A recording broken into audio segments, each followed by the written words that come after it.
হযরত আইয়ুব আলাইহিস সালামের সবরের ঘটনা কোরআনে কারীম তুলে ধরেছে। হযরত আইয়ুব 18টি বছর পর্যন্ত রোগের মধ্যে পড়ে আছেন।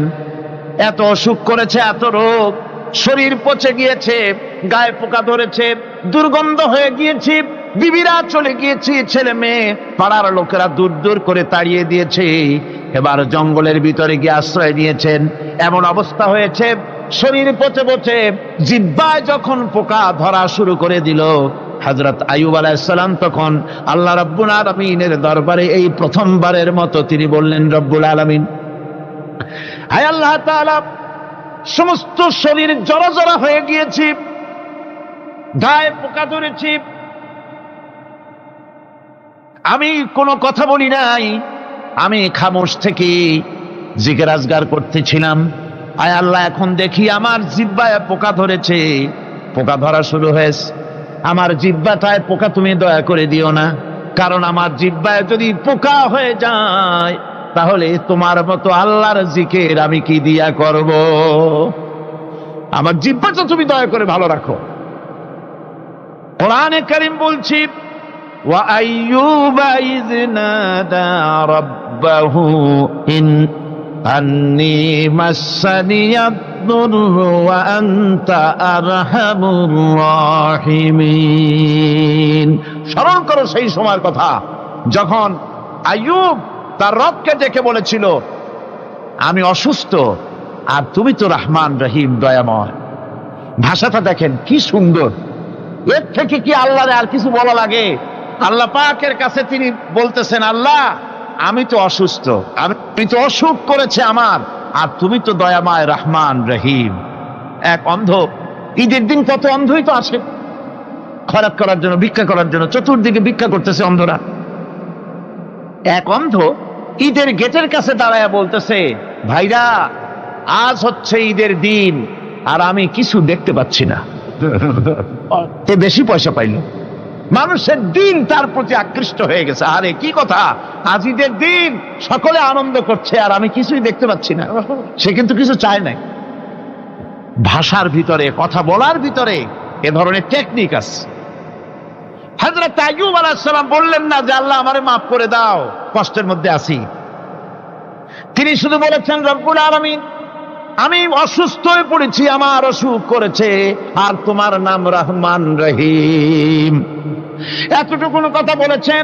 আল্লাহ রাব্বুল আলামিনের দরজায়, তার দরবারে আইয়ুব আলাইহিস সালামের ডাক চলে গেছে। যায় নাই? কোন অসুবিধা আছে নাকি? কোনো অসুবিধা নাই। পানির তলা দিয়া যদি কেউ ডাক দেয়, পাহাড়ের ভিতরে বসে যদি কেউ ডাক দেয়, আল্লাহ রাব্বুল আলামিন তা শুনতে পান।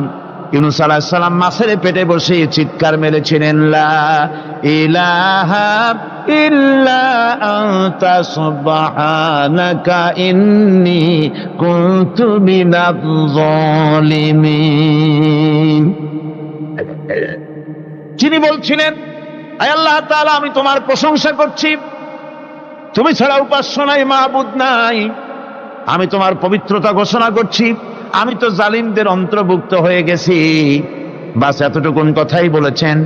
আল্লাহ পাক বলছেন, ইউনূসের ডাক তো কেউ শোনে নাই, পানির মধ্যে কেউ শোনে নাই, জমিনের কেউ শোনে নাই, মহাশূন্যের কেউ শোনে নাই, কিন্তু মাছের পেটের ভেতরে থেকে, গভীর অতল দরিয়ার তলদেশ থেকে মাছের পেটের ভিতরে বসে আমার ইউনূস যে ডাক দিল, ওই ডাক আমি আরশের মালিক আমি শুনতে পেয়েছি, আর সঙ্গে সঙ্গে জবাব দিয়েছি। ফাস্তাজাবনা লাহু ওয়া নাজ্জাইনাহু মিনাল গাম্মি ওয়া কাযালিকা নুজিল মুমিনিন। ডাকের সাড়া দিলাম, বিপদ দিয়া বাঁচায় দিলাম। শুধু ইউনূসের না, আল্লাহ পাক এ জায়গায় আবার ওয়াদা করলেন, দুনিয়ার যত মুমিন বান্দা আছে তারা যদি কখনো বিপদে পড়ে যায় আর আমারে যদি ডাকে, আমি এইরকম করে বিপদ থেকে বাঁচাইয়া দেব। আইয়ুব আলাইহিস সালাম যখন আল্লাহ রাব্বুল আলামিনের কাছে ফরিয়াদ করলেন, আল্লাহ পাক তখন বলছেন, কোরআনে কারীম বলছে, ফাস্তাজাবনা লাহু فكشفنا ما به من ضر وآتيناه أهله ومثلهم معهم رحمة من عندنا وذكرى للعابدين। আমি আইয়ুবের দোয়া কবুল করে নিলাম, শুধু তার পরিবার বর্গই দিলাম না, বরং আরো কিছু নিয়ামত আমি তাকে দান করে দিলাম। এবং তাই জন্য যেহেতু তারা ছিল আমার অনুগত বান্দা, আমার বাধ্যগত, আমি এই জন্য রহম করেছি, সমস্ত রোগ শোক আমি মাফ করে দিয়েছি। আমাদের সামান্য একটু জ্বর হয়, যদি 2-3 দিন জ্বর হয়েছে, জ্বর ছাড়ে না, বলে যে এত ভালো ভালো কাজ করি তারপর আমার এত জ্বর হওয়া লাগে, অমুকরা এত পাপ করে, তা তো কিছুই হয় না। খালি আল্লাহ আমার এই চোখে দেখলো, আমার বউর অসুখ, আমার অজুমুড়ি সারি না। ভাইরা, আপনি ঠিক পান না যে কি গুনাহ আপনি করেন। কোরআনে কারীম বলছি, وما أصابكم من مصيبة فبما كسبت أيديكم ويعفو عن كثير। যত বিপদ তোমাদের উপর আছে সব 2 হাতের কামাই করা। আর আমি তো অনেকগুলো ক্ষমা করে দেই। তোমরা যত পাপ করো, আকাম করো, সবগুলির শাস্তি যদি দুনিয়ায় দিতাম, শ্বাস করার সময় পেতে না। অসুখ হলেই অধৈর্য হয়ে যেও না, ধৈর্য ধরো। আল্লাহ পাক বলেন, শুধু আইয়ুব নয়, ওয়া ইসমাঈল ওয়া ইদরিস ওয়া যাল কিফলি কুল্লুম মিনাস সাবিরিন। এইভাবে করে ইসমাইল, ইদ্রিস, জুলকিফল সবাই ছিল ধৈর্যশীল। জোরে বলেন সুবহানাল্লাহ।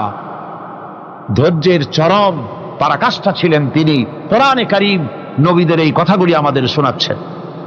হযরত ইয়াকুব আলাইহিস সালাম, কলিজার টুকরা সন্তান হযরত ইউসুফ আলাইহিস সালামের জন্য তার মনটা পাগল ছিল।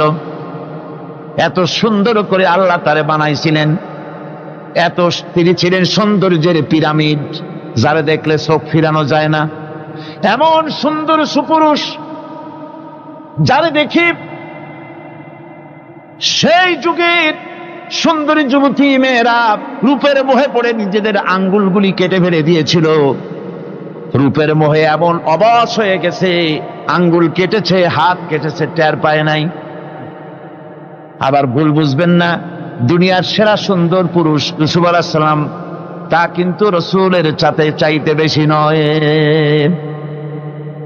হযরত উম্মুল মুমিনিন আয়েশা রাদিয়াল্লাহু তাআলা আনহা তিনি বলেছেন, যেই সব সুন্দরী রমণীরা ইউসুফ আলাইহিস সালামকে দেখে রূপের মোহে পড়ে নিজেদের আঙ্গুলগুলো কেটে ফেলেছিল, ওরা যদি আমার হাবিবকে দেখতো, ওরা যদি আল্লাহ রাসূলকে দেখতো, তাহলে হাত কাটতে কাটতে কোন ফাঁকে দে কলিজা কেটে ফেলে দিত, ওরা টের পেত না। আবার বন্ধুগণ, হযরত আইয়ুব আলাইহিস সালাম সন্তানের মায়া, অন্যান্য ভাইরা হিংসায় পড়ে গেল, তারা নিয়ে তাকে কুয়ায় ফেলে দিল। সেখান থেকে তারা একটা ছাগল বা কোনো পশু জবাহ করে তার রক্ত মাখাইয়া জামায়ানে হাজির করে দিল। হযরত ইয়াকুব আলাইহিস সালামের সামনে যে তারে নিয়ে খেলা করতে গিয়েছিলাম, আমরা খেলায় লিপ্ত ছিলাম, বাগে খাইয়া ফেলাইছে। এগুলি কি গপ্প? এগুলি কি কোরআন? আল্লাহ পাক শোনাচ্ছেন, বিশ্ববাসীকে শোনাইছেন। সূরা ইউসুফের চাইতে এত সুন্দর উপাখ্যান গোটা পৃথিবীতে আর নাই। সুবহানাল্লাহ। অনেকে ইউসুফ জুলাইখার কেসা খুব মজা করে পড়ে, ফুর্তি করে, প্রেমের গল্প পড়ে। এটা কোনো প্রেমের গল্প নয়। ইউসুফ আলাইহিস সালাম, জুলাইখা ইউসুফ আলাইহিস সালামের জন্য কাঁদতে কাঁদতে চোখ কানা হয়ে গেছে। এরপর ইউসুফ আলাইহিস সালাম জুলাইখারে পাওয়ার জন্য পাগল হয়ে গেছে। নাউজুবিল্লাহ, এটা হয়নি কখনো।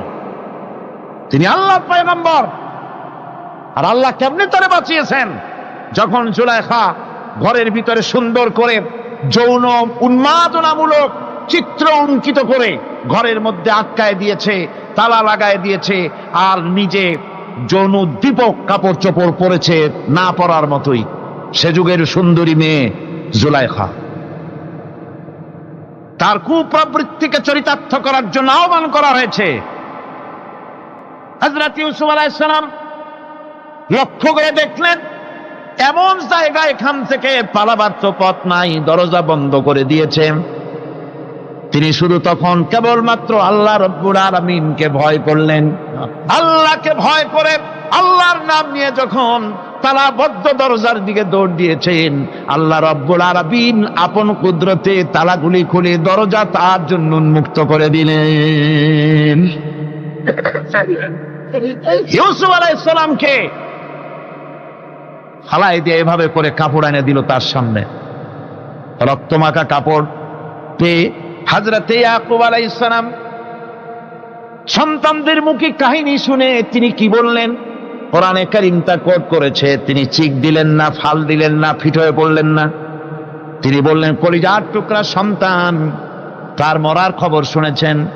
তিনি বললেন কি? ফাসাবরুন জামিলুন ওয়াল্লাহুল মুস্তাআনু আলা মা তাসিফুন। আমি উত্তম সবর অবলম্বন করব। তোমরা যে কাহিনী রচনা করেছো এর বেলায় আমি আল্লাহর কাছে সাহায্য চাই, আমি উত্তম সবর অবলম্বন করব। আমার ভাইয়েরা, 11 ভাই মনে করেছিল ইউসুফ আলাইহিস সালামকে মরণ কুয়ায় ফালাই দিছি, তারা তো ঠিক পায় নাই এটা মরণ কুয়া না, এটা হচ্ছে একটা সুড়ঙ্গ, যাকে ইংরেজিতে বলে টানেল। এটা এমন একটা সুড়ঙ্গ, ওরা মনে করেছে মরণ কুয়া, কিন্তু আল্লাহ রাব্বুল আলামিন এই কুয়াতে এমন বানালেন, ওরা একদিকে ফালাই দিল মরণ কুয়ায়, এ কুয়ার আর এক মুখ দিয়া আল্লাহ রাব্বুল আলামিন ইউসুফ আলাইহিস সালামকে নিয়ে মিশরের সিংহাসনে বসায়া দিলেন। এটা মরণ কুয়া নয়, এটা রাজ সিংহাসনে বসার সুড়ঙ্গ পথ। ইউসুফ আলাইহিস সালাম আজ প্রেসিডেন্ট, সুবহানাল্লাহ, প্রেসিডেন্ট হয়ে বসে আছেন। ওদিকে কেনানে অভাব লেগে গেছে, সেখানকার মানুষেরা সাহায্য নিতে এসেছে, ওই 11 ভাইও আসছে। হযরত ইউসুফ আলাইহিস সালাম দেখেই চিনে ফেলেছে, ওরা কিন্তু তখনও ঠিক পায় নাই। হযরত ইউসুফ আলাইহিস সালাম চিনে ফেলেছেন, এখন কি করা উচিত? সবগুলাকে ঠ্যাং উপরের দিকে উঠাইয়া তারপরে সমানে ধোলাই দেওয়াইতেও স্বাভাবিক ছিল, আমাদের মতো মানুষ হইলে, ঠিক কিনা? ঠিক তো বলবেনি, অভ্যাস তো এটাই। হযরত ইউসুফ আলাইহিস সালাম তাদের সামনে পরিচয় দিলেন। তারা যখন বুঝতে পারল, লজ্জায় তাদের মাথা হেট হয়ে গেল। হযরত তার এক তো লজ্জা, আর 2 নম্বরের ভয়, জান নিয়া কেনানে কেউ ফিরে যাইতে পারবো না। এখন অবস্থা হয়েছে যে জীবনই যায় নাকি এখানে। হযরত ইউসুফ আলাইহিস সালাম ভাইদের এই করুণ দুরবস্থা বুঝতে পারলেন, বুঝে চরম ধৈর্য ধরে তিনি কি বললেন? তিনি বললেন, লা তাসরিবা আলাইকুমুল ইয়াউম। ও ভাইরা, তোমাদের বিরুদ্ধে আমার কোনো পাপ নাই, দুঃখ নাই, বিদ্বেষ নাই, হিংসা নাই, আল্লাহর রাস্তে মাফ করে দিলাম। আল্লাহু আকবার, সুবহানাল্লাহ। এর নাম পয়গম্বর। এর নাম কি? পয়গম্বর। কিসের লেনিন, কিসের মার্কস? জওয়ানেরা, ভুল পথে মানুষ চলেছিল, আলহামদুলিল্লাহ আল্লাহ এগুলোরে ডাস্টবিনে ফালাই দিছে, কারণ আলহামদুলিল্লাহ, আলহামদুলিল্লাহ। পয়গম্বর কারে বলে? কারে বলে পয়গম্বর? কি চরিত্র! রাসূল করিম সাল্লাল্লাহু আলাইহি ওয়াসাল্লাম, তাকে একজন সাহাবী বলছিলেন, হুজুর বলছেন এই কামটা করলা না কেন? সাহাবী বললেন, হুজুর আপনি যদি চোখের ইশারায় বলতেন মুখ দিয়ে না কইয়া, তাও তো আমি কামটা করে ফেলতাম, আমি তো বুঝি নাই। হুজুর বললেন, চোখের ঠারে ঠরে কাজ করা নবুয়তের শান নয়।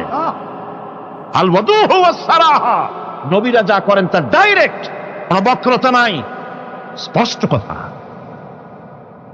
আমার ভাইরা, হযরত ইউসুফ আলাইহিস সালাম বিনিয়ামিনকে কাছে নিয়ে পরিচয় দিলেন তার ভাইদের সামনে। কোরআনে কারীম বলছে, ক্বালা আনা ইউসুফ ওয়া হাদা আখি قد من الله علينا إنه من يتقي ويصبر فإن الله لا يضيع أجر المحسنين। আমি ইউসুফ আর এই হচ্ছে আমার ভাই। আল্লাহ আমাদের উপর ইহসান করেছেন। প্রকৃতপক্ষে যারা আল্লাহকে ভয় করে এবং সবর এখতিয়ার করে, আল্লাহ এভাবে তাদেরকে তাদের আমলকে নিষ্ফল হতে দেন না। আমার এই জামাটা নিয়ে যাও। হযরত ইয়াকুব আলাইহিস সালাম কলিজার টুকরা সন্তান ইউসুফ আলাইহিস সালামের বিরহ যন্ত্রণায় ছেলেকে কতদিন দেখে না, কাঁদতে কাঁদতে চোখ দুটো অন্ধ হয়ে গেছে। মিশর থেকে কেনানের দিকে জামা রওনা হয়েছে। কোথায় মিশর, কোথায় কেনান?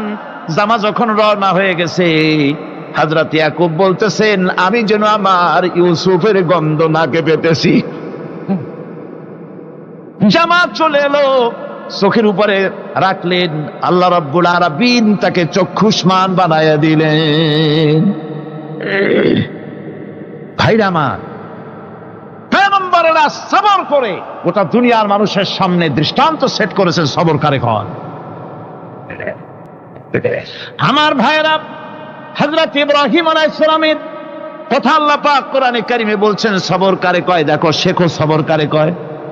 আল্লাহ পাক বললেন, ইব্রাহিম তোমার বিবি আর তোমার নবজাতক এই সন্তানকে রেখে আসো মক্কা নগরীতে। তিনি চলে গেলেন, সেখানে ঘর নাই, বাড়ি নাই, কিচ্ছু নাই, চতুর্দিকে ধুধু বালু আর মরুভূমি।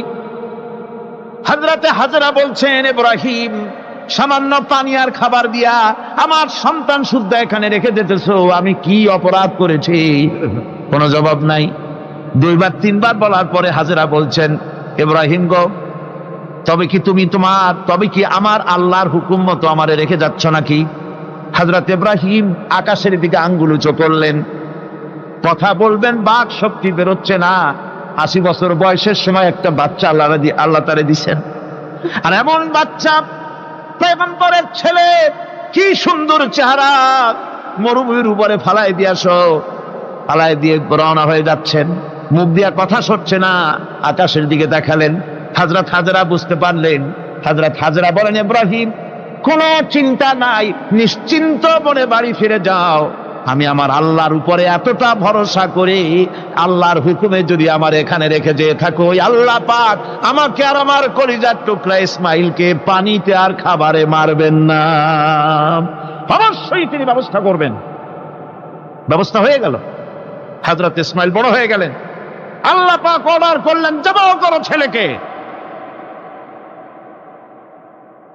হযরত ইব্রাহিম আলাইহিস সালাম যখন জবাহের প্রস্তাব করলেন, হযরত ইসমাইল তা আপত্তি করতেন, বাবাজি আমার মায়ের আর আমাকে বাচ্চা অবস্থায় ফেলে গেলেন, খাবার দেন নাই, পড়ার দেন নাই, বছরের পর বছর আমাদের এখানে কাটলো, দেখতেও আসেন নাই, আজ আসছেন জবাহ দিতে।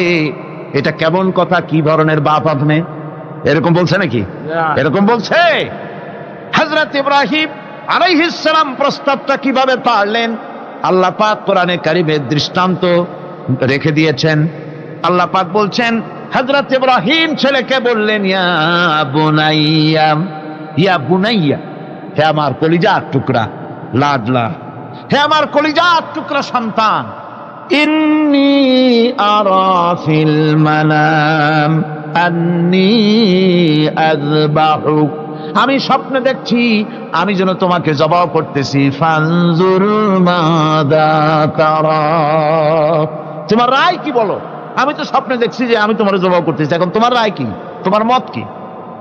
হযরত ইসমাঈল আলাইহিস সালাম শুনিয়া দিলেন দৌড়, নাকি? না,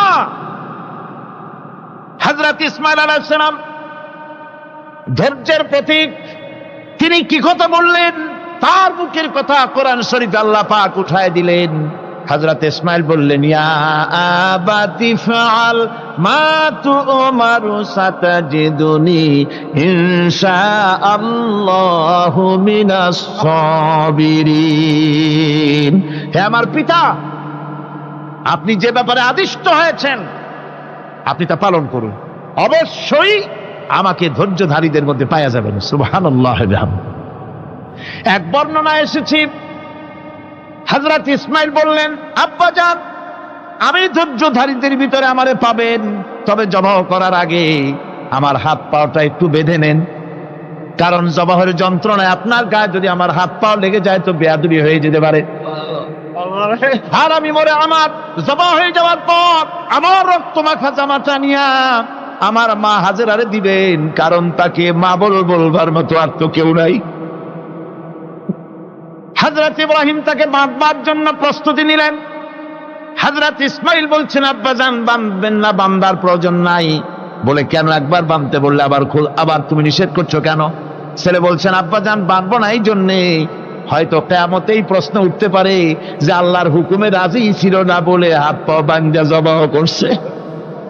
আমি এই সুযোগ দিব না, আপনি জবাহ করেন, আমি এতটুকু নড়াচড়া করব না।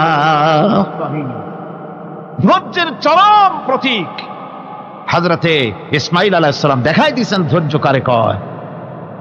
আমার বন্ধুগণ, এই পৃথিবীর সবচাইতে ধৈর্যের বড় প্রতীক হতেছেন ইমামুল মুরসালিন, আশরাফুল আম্বিয়া, সাইয়্যিদুল মুরসালিন, জনাবে মুহাম্মাদুর রাসূলুল্লাহ সাল্লাল্লাহু আলাইহি ওয়াসাল্লাম। আমার বন্ধুগণ, সবচাইতে বড় ধৈর্যের প্রতীক তিনি। কাউকে একটা গালি দেন নাই জীবনে, কাউকে ঠাট্টা করেন নাই, কাউকে মারেন নাই, কারো মনে দুঃখ দেন নাই। তিনি দুঃখ পেয়েছেন, তিনি কাউকে দুঃখ দেন নাই। তিনি কষ্ট পেয়েছেন, কাউকে কষ্ট দেন নাই। আমার ভাইয়েরা, তায়েফের ময়দান, আমার নিজের চোখে তায়েফে যেদিন আমি তায়েফ দেখলাম, আমি তায়েফে ঢুকেছি, জীবনে কোনোদিন যাই নাই। রমজান মোবারকে আমি সেখানে গেলাম, আমাকে বসার জন্য তারা নিয়ে যাবে। আমি বললাম আগে বসবো না, আমারে আগে নিয়ে যাও, আমার নবীকে কোন জায়গায় ওরা মেরেছিল সে জায়গাটা দেখাও।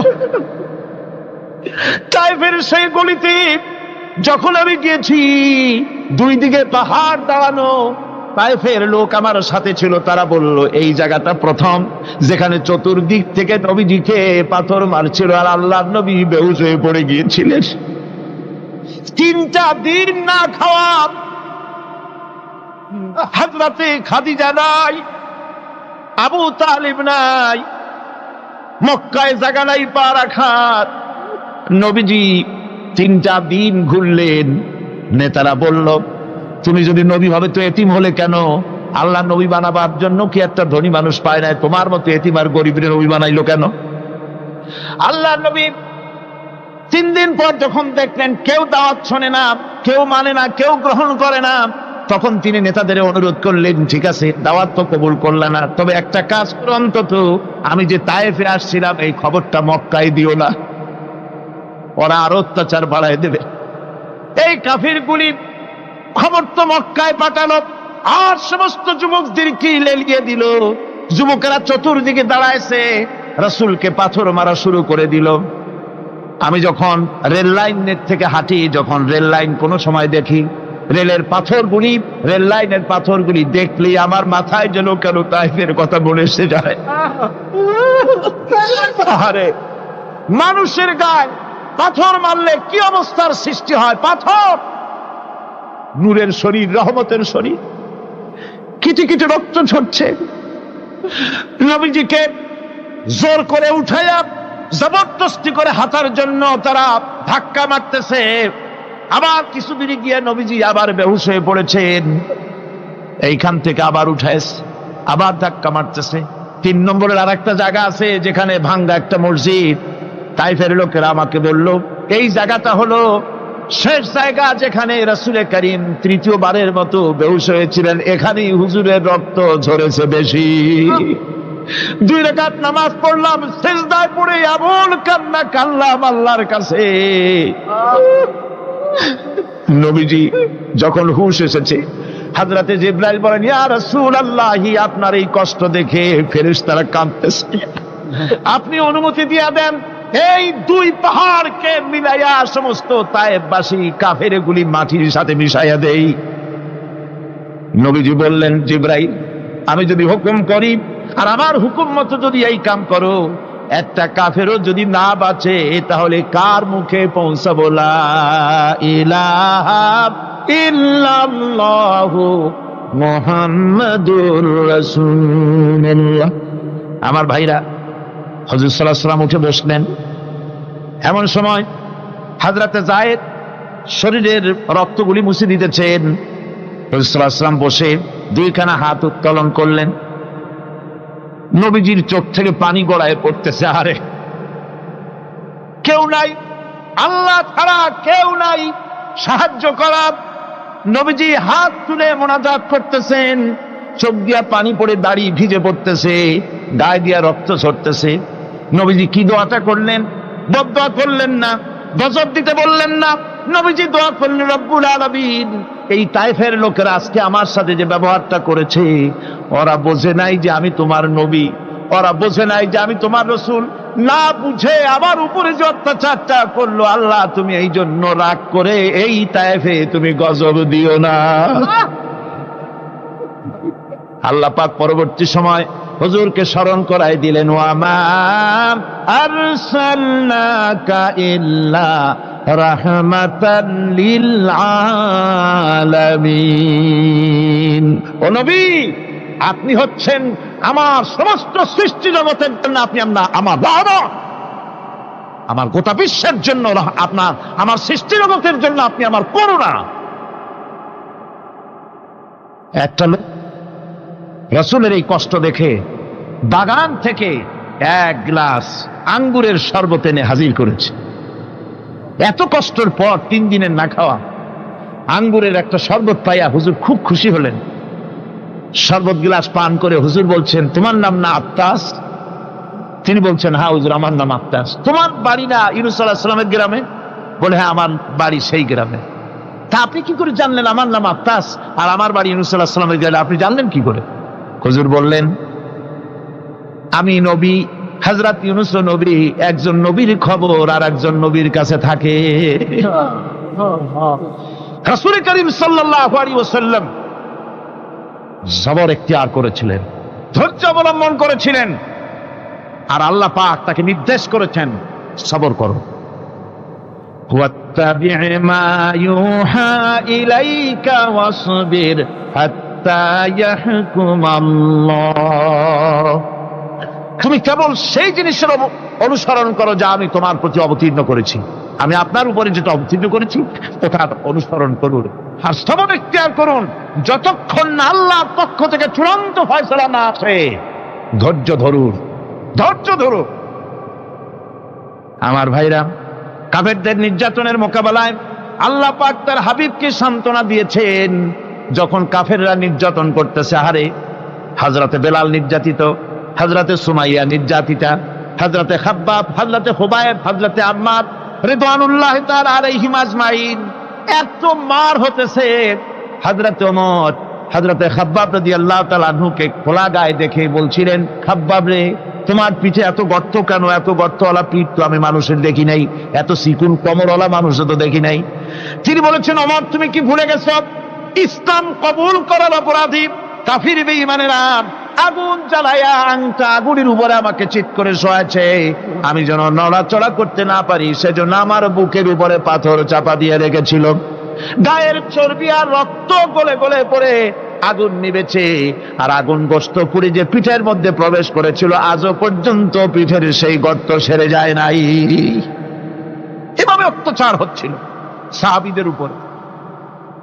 আল্লাহ রাব্বুল আলামিন তার হাবিবকে সান্ত্বনা দিলেন, ওয়াসবির ওয়া মা সাবরুকা ইল্লা বিল্লাহি ওয়া লা তাহজান আলাইহিম ওয়া লা তাকু ফি যায়কিম মিম্মা ইয়ামকুরুন। হে রাসূল, সবরের সাথে কাজ করতে থাকুন। আপনার এই সবরের তৌফিক তো আল্লাহই দিয়েছেন, আর ওদের সমস্ত ষড়যন্ত্র, ওদের অপকৌশলে আপনি দুঃখিত হবেন না, চিন্তা করবেন না, ভারাক্রান্ত হবেন না। আপনি নিশ্চিত থাকুন। ওয়াসবির লিহুকমি রাব্বিকা ফাইন্নাকা বিআয়ুনিনা। হে নবী, আপনার রবের চূড়ান্ত ফয়সালা আসা পর্যন্ত ধৈর্য ধারণ করুন। আপনি তো আমার চোখের সামনে। সুবহানাল্লাহ, সুবহানাল্লাহ। আপনি আমার চোখের সামনে। কে আপনাকে কি করবে আমি দেখবো না? সুবহানাল্লাহ। মন্ত্রী যদি, এই সলিমুদ্দিন মার্কা মন্ত্রী যত আছে, এই মন্ত্রীরা যদি ব্যথাতে ভয় কিসের? আমি তোকে দেখছি না? সাহসটা কেমন বাড়ে, কেমন বাড়ে সাহস! আরে কোনো মন্ত্রী ছাতা মাতা না, কোন প্রেসিডেন্ট রাজা বাদশা না, আকাশ আর জমিনের মালিক আমার আল্লাহ রাব্বুল আলামিন বলছেন, হাবিব কোনো চিন্তা নাই, আপনি আমার চোখের সামনে। ওরা চায় আপনাকে দুনিয়া থেকে মিটাই দিতে, আর আমি চাই ওয়ারাফানা লাকা যিকরাক, আপনার প্রশংসা তো হবে গোটা বিশ্ব জুড়ে, সর্বত্র ছড়িয়ে যাবে আপনার নাম। সুবহানাল্লাহি বিহামদিহি। আল্লাহ পাক অন্যত্র বলেছেন, ওয়ালাকাদ কুযযিবাত রুসুলুম মিন ক্বাবলিকা ফাসাবারু আলা মা কুযযিবু ওয়া উযু হাত্তা আতাহুম নাসরুনা। হে মুহাম্মদ সাল্লাল্লাহু আলাইহি ওয়াসাল্লাম, আপনার পূর্বে অসংখ্য নবী রাসূল এই পৃথিবীতে আসছে এবং জুলুম আর নির্যাতনের শিকার তারা হয়েছেন। অবশেষে তাদের প্রতি আল্লাহর সাহায্য এসেছে। সুতরাং আপনাকেও ধৈর্য ধারণ করতে হবে, ধৈর্য ছাড়া কোনো পথ নাই, ধৈর্য আপনাকে ধারণ করতেই হবে। আর এই ধৈর্য ধারণ করলে পরে আল্লাহর চূড়ান্ত ফয়সালা আসবে, তখন আল্লাহ পাক মেহেরবানি করবেন। আমার ভাইরা, এই ধৈর্য পৃথিবীর সমস্ত পয়গম্বররা ধৈর্য অবলম্বন করেছেন, কখনো অধৈর্য হন নাই। দিন কায়েমের সংগ্রামে নবী রাসূলগণ দারুণ ভাবে সবর ইখতিয়ার করেছেন। বৃদ্ধবাদীদের সকল রকমের নির্যাতন, অপকৌশল, ষড়যন্ত্র, এই সব কিছু মোকাবেলা করেছেন ধৈর্যের নীতি অবলম্বন করি। কখনো ধৈর্যচ্যুতি তাদের মধ্যে ঘটেনি, বরং আল্লাহ রাব্বুল আলামিন তাদের প্রতি সন্তুষ্ট হয়েছেন। যারা এই ধৈর্য ধরেছে তাদের উপরে সন্তুষ্ট হয়ে আল্লাহ রাব্বুল আলামিন বলেছেন, ওয়া কাআইয়্যিম মিন নাবিয়্যিন কাতালা মাআহু রিব্বিয়ুন কাসীর। এর আগে অনেক নবী এসেছিলেন যাদের সাথে বহু আল্লাহওয়ালা লোক লড়াই করেছেন। فما وهنوا لما أصابهم في سبيل الله وما ضعفوا وما استكانوا। আল্লাহর পথে তাদের উপর যত বিপদ এসেছিল তারা হতাশ হয়ে পড়েন নাই, দুর্বলতা দেখাননি, বাতিলের সামনে মাথাও নত করেন। ওয়াল্লাহু ইউহিব্বুস সাবিরিন। আর আল্লাহ পাক ধৈর্যশীল যারা তাদেরকে আল্লাহ পাক ভালোবাসেন। আমার ভাইরা, ধৈর্যের পরিচয় রাসূল করিম সাল্লাল্লাহু আলাইহি ওয়াসাল্লাম উহুদের ময়দানে যখন আক্রান্ত হয়ে গেলেন, চতুর্দিকে কাফেররা ঘিরে ধরেছে, বাঁচার কোনো পথ নাই। সাহাবায়ে কেরাম রাসূলকে পাহারা দিলেন। যারা রাসূলকে পাহারা দিতে দাঁড়ায়ছেন, জীবন দিয়া পাহারা দিতে দাঁড়ায় গেছে, রাসূলের দিকে মুখ দিয়া, পিঠটা বাইরের দিকে দিয়ে রাসূলকে পাহারা দেওয়া শুরু করেছেন। হুজুরকে পাহারা দিতে যারা দাঁড়িয়েছিলেন, কাফের কর্তৃক নিক্ষিপ্ত কি তীরগুলি এসে যখন বিঁধতেছিল, শুধু একজন সাহাবী হযরত তালহার পিঠের ভিতরে রাসূলকে হেফাজতের জন্য 80টা তীর একজনের পিঠের মধ্যে দিয়ে ঢুকেছে। এক অসতর্ক মুহূর্তে নবীজির দান্দান মোবারক শহীদ হয়ে গেল, শিরস্থান ভেঙে গেল, লোহার কড়া প্রবিষ্ট হয়ে গেল কপালের ভিতরে। হুজুর মাথা ঘুরে পড়ে গেলেন। হযরত আবু উবাইদা রাদিয়াল্লাহু তাআলা আনহু হুজুরের মস্তক মোবারককে কোলে করে নিয়ে তারপরে বহু কষ্ট করে মাথা থেকে লোহার কড়া বের করলেন।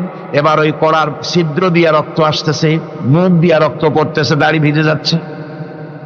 বুখারী শরীফে এসেছে, আল্লাহর নবী দুইখানা হাত নিজের চেহারার উপরে মলে আনে টাটকা রক্ত চোখের সামনে দেখে বলছেন, আহারে, এই কওমের ফালাত কি করে হবে, এই কওমের মুক্তি কি করে হবে, এই কওমের নাজাত কি করে হবে, যে কওম তার নবীর চেহারা রক্ত দিয়ে লাল বানাইয়া দিল। নবীজি বললেন, আল্লাহুম্মা গফিরলি কওমি ফাইন্নাহুম লা ইয়ালামুন।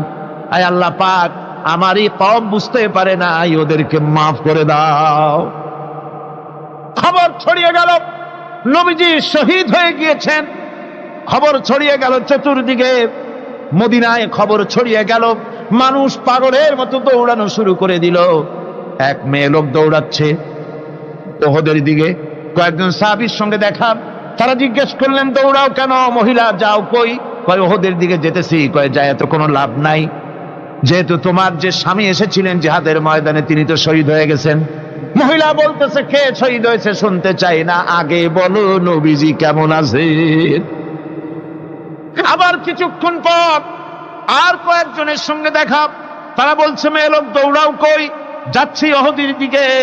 তারা বলছেন যে কোনো লাভ নাই, তোমার যে দুইটা কলিজার টুকরা সন্তান ওহদে এসেছিল দুটোই শহীদ হয়ে গেছে। মা বলতেছে, ও সাহাবী, কে শহীদ হয়েছে শুনতে চাই না, তাড়াতাড়ি করে বলো আল্লাহর নবী মুহাম্মদ রাসূলুল্লাহ সাল্লাল্লাহু আলাইহি ওয়াসাল্লাম কেমন আছেন। দৌড়াতে দৌড়াতে ওহদের মাঠে সাহাবায়ে কেরাম পরিবেষ্টিত। আল্লাহর নবীর কাছে গিয়ে হুজুরের জীবিত চেহারা মোবারকের দিকে তাকায়া মেয়ে লোকটি কাঁদতেছে আর বলতেছে, ইয়া রাসূলুল্লাহ, আমার স্বামী মরা শোক, আমার কলিজার টুকরা দুইটা সন্তান মরা শোক আমার কলিজা থেকে মুছে গেছে, আপনি বেঁচে আছেন, তামাম মুসলমানদের এর চাইতে বড় সান্ত্বনা আর নাই। ভাইরা আমার, রাসূল করিম সাল্লাল্লাহু আলাইহি ওয়াসাল্লাম এভাবে করে ধৈর্যের পরিচয় দিয়েছেন। গালাগালি দেন নাই, রাগ করেন নাই, বদদোয়া করেন নাই। সুবহানাল্লাহ কোন, সুবহানাল্লাহ।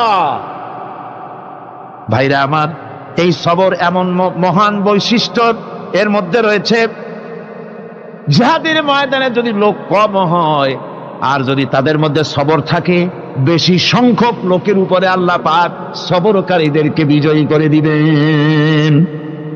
কোরআনে কারীমে রব্বুল আলামিন বলেন, কাম মিন ফিয়াতিন কালিলাতিন গালাবাত ফিআতান কাসীরাতাম বিইذনিল্লাহ ওয়াল্লাহু মা'আস সাবিরিন। এমন ঘটনার বহু নজির আছে যে কম সংখ্যক লোকেদের উপরে আল্লাহ পাক, বেশি সংখ্যক লোকেদের উপর আল্লাহ পাক কম সংখ্যক লোকদেরকে জয়ী করে দিয়েছেন। আল্লাহু মা'আস সাবিরিন, আর আল্লাহ আছে ধৈর্যশালীদের সাথে। আল্লাহ আছে কাদের সাথে? দেখেন না বদরের কামটা, বদরের ময়দান, 313 জন মুসলমান, অস্ত্রপাতি নাই, সামান্য সামান্য অস্ত্র, আর কাফেরেরা এসছে হাজারেরও বেশি। আমার বন্ধুগণ, ধৈর্যে কত বড় কাম দিল, ধৈর্য ধারণ করেছেন তারা, আল্লাহর উপরে ভরসা করেছেন। আল্লাহ রাব্বুল আলামিন অস্ত্রের কাজ কি দিয়া করায় দিলেন। একজন সাহাবী এসে বলছেন, হুজুর, জিহাদের ময়দান, ইসলামের প্রথম জিহাদ, আমার কাছে তো অস্ত্র নাই, মেহেরবানি করে একটা অস্ত্র আমারে দেন, আমি লাফায় পড়ি জিহাদের মধ্যে। হুজুর বলেন, অস্ত্র তো আমার কাছে নাই, দিবটা কি? সাহাবী বলছেন, হুজুর, অস্ত্র না থাকে যা পারেন তাই দেন, আপনার হাত দিয়ে যা দিবেন আমি দাঁড়ায় থাকতে পারবো না, জিহাদে আমাকে শরীক হতেই হবে। নবীজি কাছে পেলেন একখানা শুকনা খেজুরের ডালখানা তুলে সাহাবীর হাতে তুলে দিলেন। সাহাবী বলেন, রাসূলের হাতের দেওয়া শুকনা খেজুরের ডালটা নিয়ে আমি যখন কাফেরদের ভিড়ের মধ্যে ঝাঁপায় পড়ে যখন শুকনা খেজুরের ডাল দিয়ে আঘাত দিলাম, তখন ধারালো তরবারি দিয়ে আঘাত করলে যে কাম হয়, শুকনা খেজুরের ডালের আঘাতে কাফের দ্বিখণ্ডিত হয়ে জমিনে পড়ে গেল। ভাইরা আমার, আল্লাহ রাব্বুল আলামিন সবর যারা করে, সংখ্যায় যদি কম হয়, আল্লাহ পাক তাদেরকে বিজয়ী করে দেবেন, এই ওয়াদা আল্লাহ রাব্বুল আলামিন করেছেন। এই সবরের গুণ ছাড়া জান্নাতেও প্রবেশ করা যাবে না। সবর যদি না থাকে বেহেশতে যাওয়া যাবে না। ভালো করে মনে রাখেন, আল্লাহ পাক বলছেন, আম্মা হাসিবতুম আন তাদখুলুল জান্নাতা ওয়া লাম্মা ইয়া'লামিল্লাহুল্লাযীনা জাহাদু মিনকুম ওয়া ইয়া'লামাস সাবিরিন। তোমরা কি মনে করেছো এমনি বেহেশতে চলে যাবা? এটা কি মামু বাড়ির আবদার নাকি? এমনি বেহেশতে চলে যাবা? অথচ আল্লাহ রাব্বুল আলামিন এখনো দেখেন নেননি যে তোমাদের মধ্যে কারা জিহাদ করতে প্রস্তুত, কারা তোমাদের মধ্যে জিহাদ করে জান দেওয়ার জন্য প্রস্তুত, আর কারা ধৈর্যধারী, এটা তো আল্লাহ এখনো দেখে নেন নাই। সুতরাং হক এবং বাতিলের সংগ্রামে লিপ্ত হতে হবে। আল্লাহ দেখতে চান কারা জীবন দিতে চায়। সুতরাং ইসলামী আন্দোলনে যারা শরীক হবে তাদের বিপদ এবং মুসিবত দিয়ে আল্লাহ রাব্বুল আলামিন তাদের সাহসিকতা এবং ধৈর্যের পরীক্ষা নিবেন। কোরআনে কারীম বলছেন, وَلَنَبْلُوَنَّكُمْ حَتَّى نَعْلَمَ الْمُجَاهِدِينَ مِنكُمْ وَالصَّابِرِينَ وَنَبْلُوَ أَخْبَارَكُمْ। অবশ্যই আমি তোমাদেরকে পরীক্ষার সম্মুখীন করব, আর তোমাদের মধ্যে সত্যিকার মুজাহিদ দৃঢ়তা অবলম্বনকারী কারা আমি তা দেখব। এটা যেন আমি দেখে নিতে পারি, সেই জন্য আমি বিপদ এবং মুসিবতের মধ্যে তোমাদের ফেলবো। ধৈর্যধারীদের উপরে আমার রহমত অবশ্যই থাকবে। খবর এমন এক সম্পদ যা ধারণ করলে পরে আল্লাহ রাব্বুল আলামিন রাষ্ট্রীয় ক্ষমতা দান করে দেন। কোন সুবহানাল্লাহ, জোরে কোন সুবহানাল্লাহ। ধৈর্য ধারণ করলে আল্লাহ রাষ্ট্রের মতো বিরাট নিয়ামত আল্লাহ হাতে তুলে দিবেন। তার প্রমাণ কোরআন শরীফ আল্লাহ বলছেন, বনি ইসরাইলরা মিশর থেকে যখন বহিষ্কার হয়ে গেল, তাদের যখন পা রাখার কোনো জায়গা থাকলো না, বনি ইসরাইলরা মিশর থেকে যখন বহিষ্কার হয়ে গেল, এরপরে আল্লাহ পাক তারা যখন ধৈর্য অবলম্বন করলো, আল্লাহ পাক তাদের ব্যাপারে বলছেন, ওয়া আওরাসনাল কওমাল্লাযীনা কানু ইউসতাদআফুনা মাশারিকাল আরদি ওয়া মাগারিবা আল্লাতী বারাকনা ফিহা। আর তাদের স্থলে আমি নির্যাতিত লোকদেরকে প্রতিষ্ঠিত করলাম। পশ্চিম এবং উত্তরের তাদেরকে আমি পশ্চিম এবং পশ্চিম এবং পূর্বের উত্তরাধিকারী তাদেরকে বানায় দিলাম। বিরাট এলাকা তাদের হাতে আমি তুলে দিলাম। ওয়া তাম্মাত কালিমাতু রাব্বিকাল হুসনা আলা বানি ইসরাঈলা বিমা সাবারু। আর এভাবে করে আল্লাহ পাক তার কথাকে পূর্ণ করলেন বনি ইসরাইলদের উপরে সবর এখতিয়ার করার জন্য। ধৈর্য ধরার কারণে আল্লাহ পাক রাষ্ট্রের মালিক তাদের বানায় দিলেন। জোরে কোন সুবহানাল্লাহ।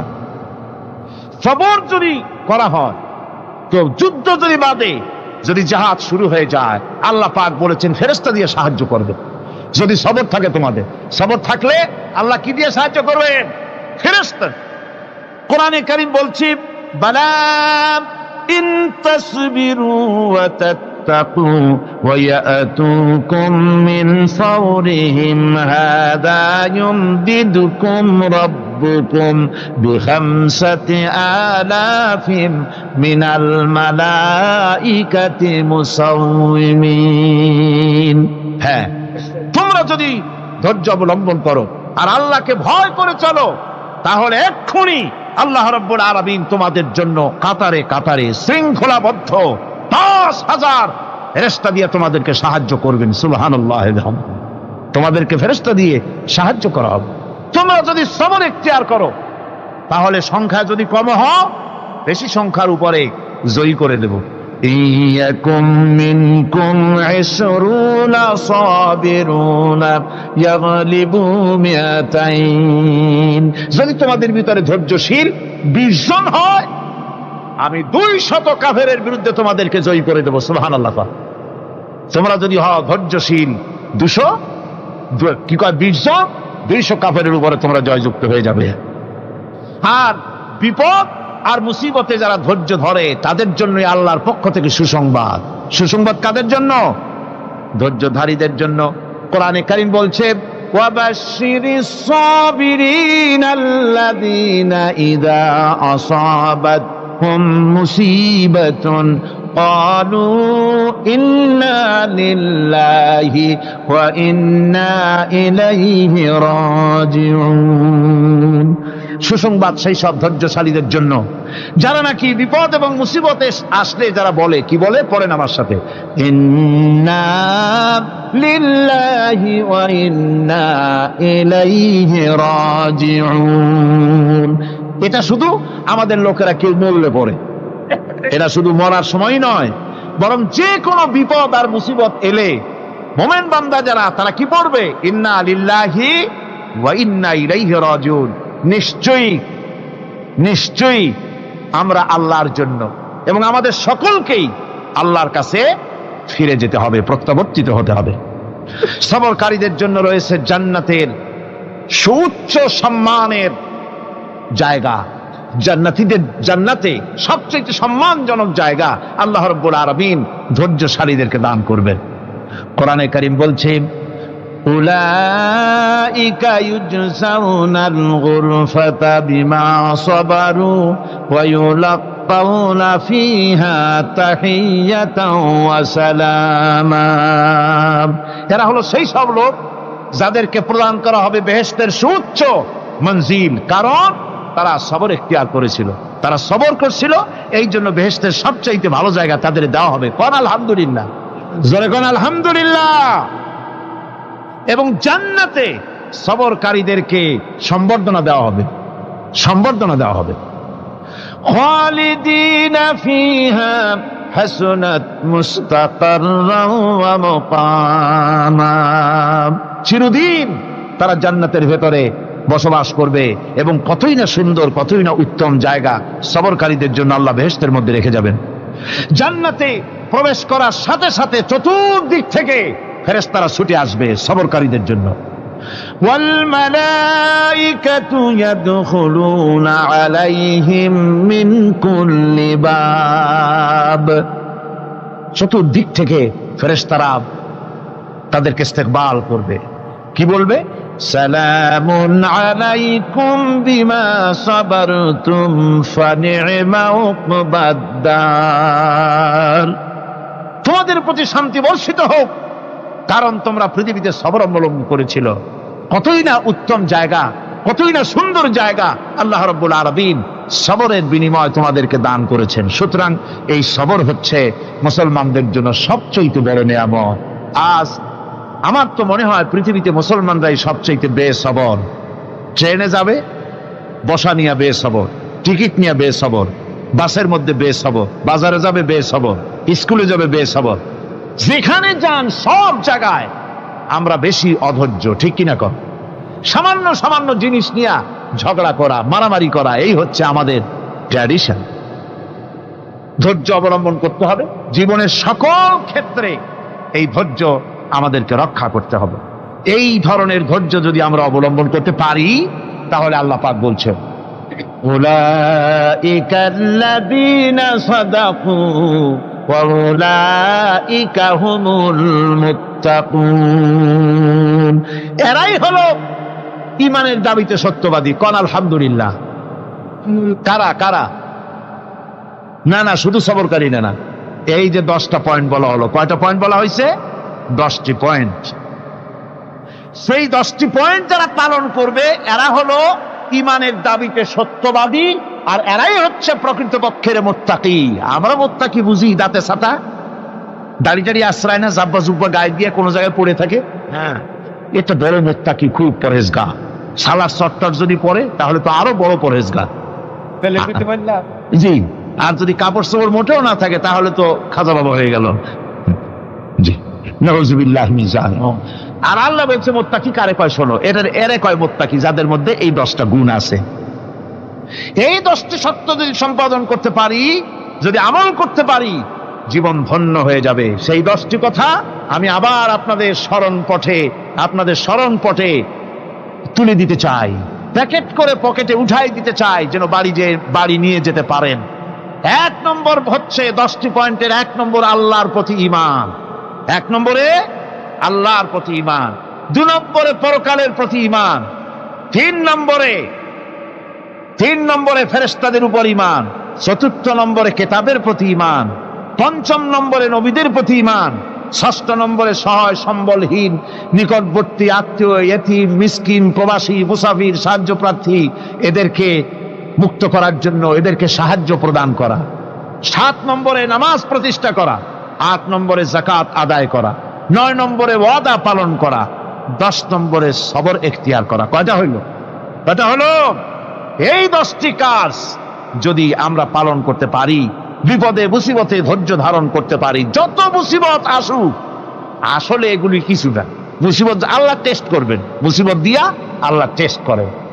দেখা যায় যে ওদের শক্তি খুব বেশি, চোখে আপনি দেখতে পারেন, কিন্তু আল্লাহ বলছেন ইন্না কায়দা শায়তানে কানা দাঈফা।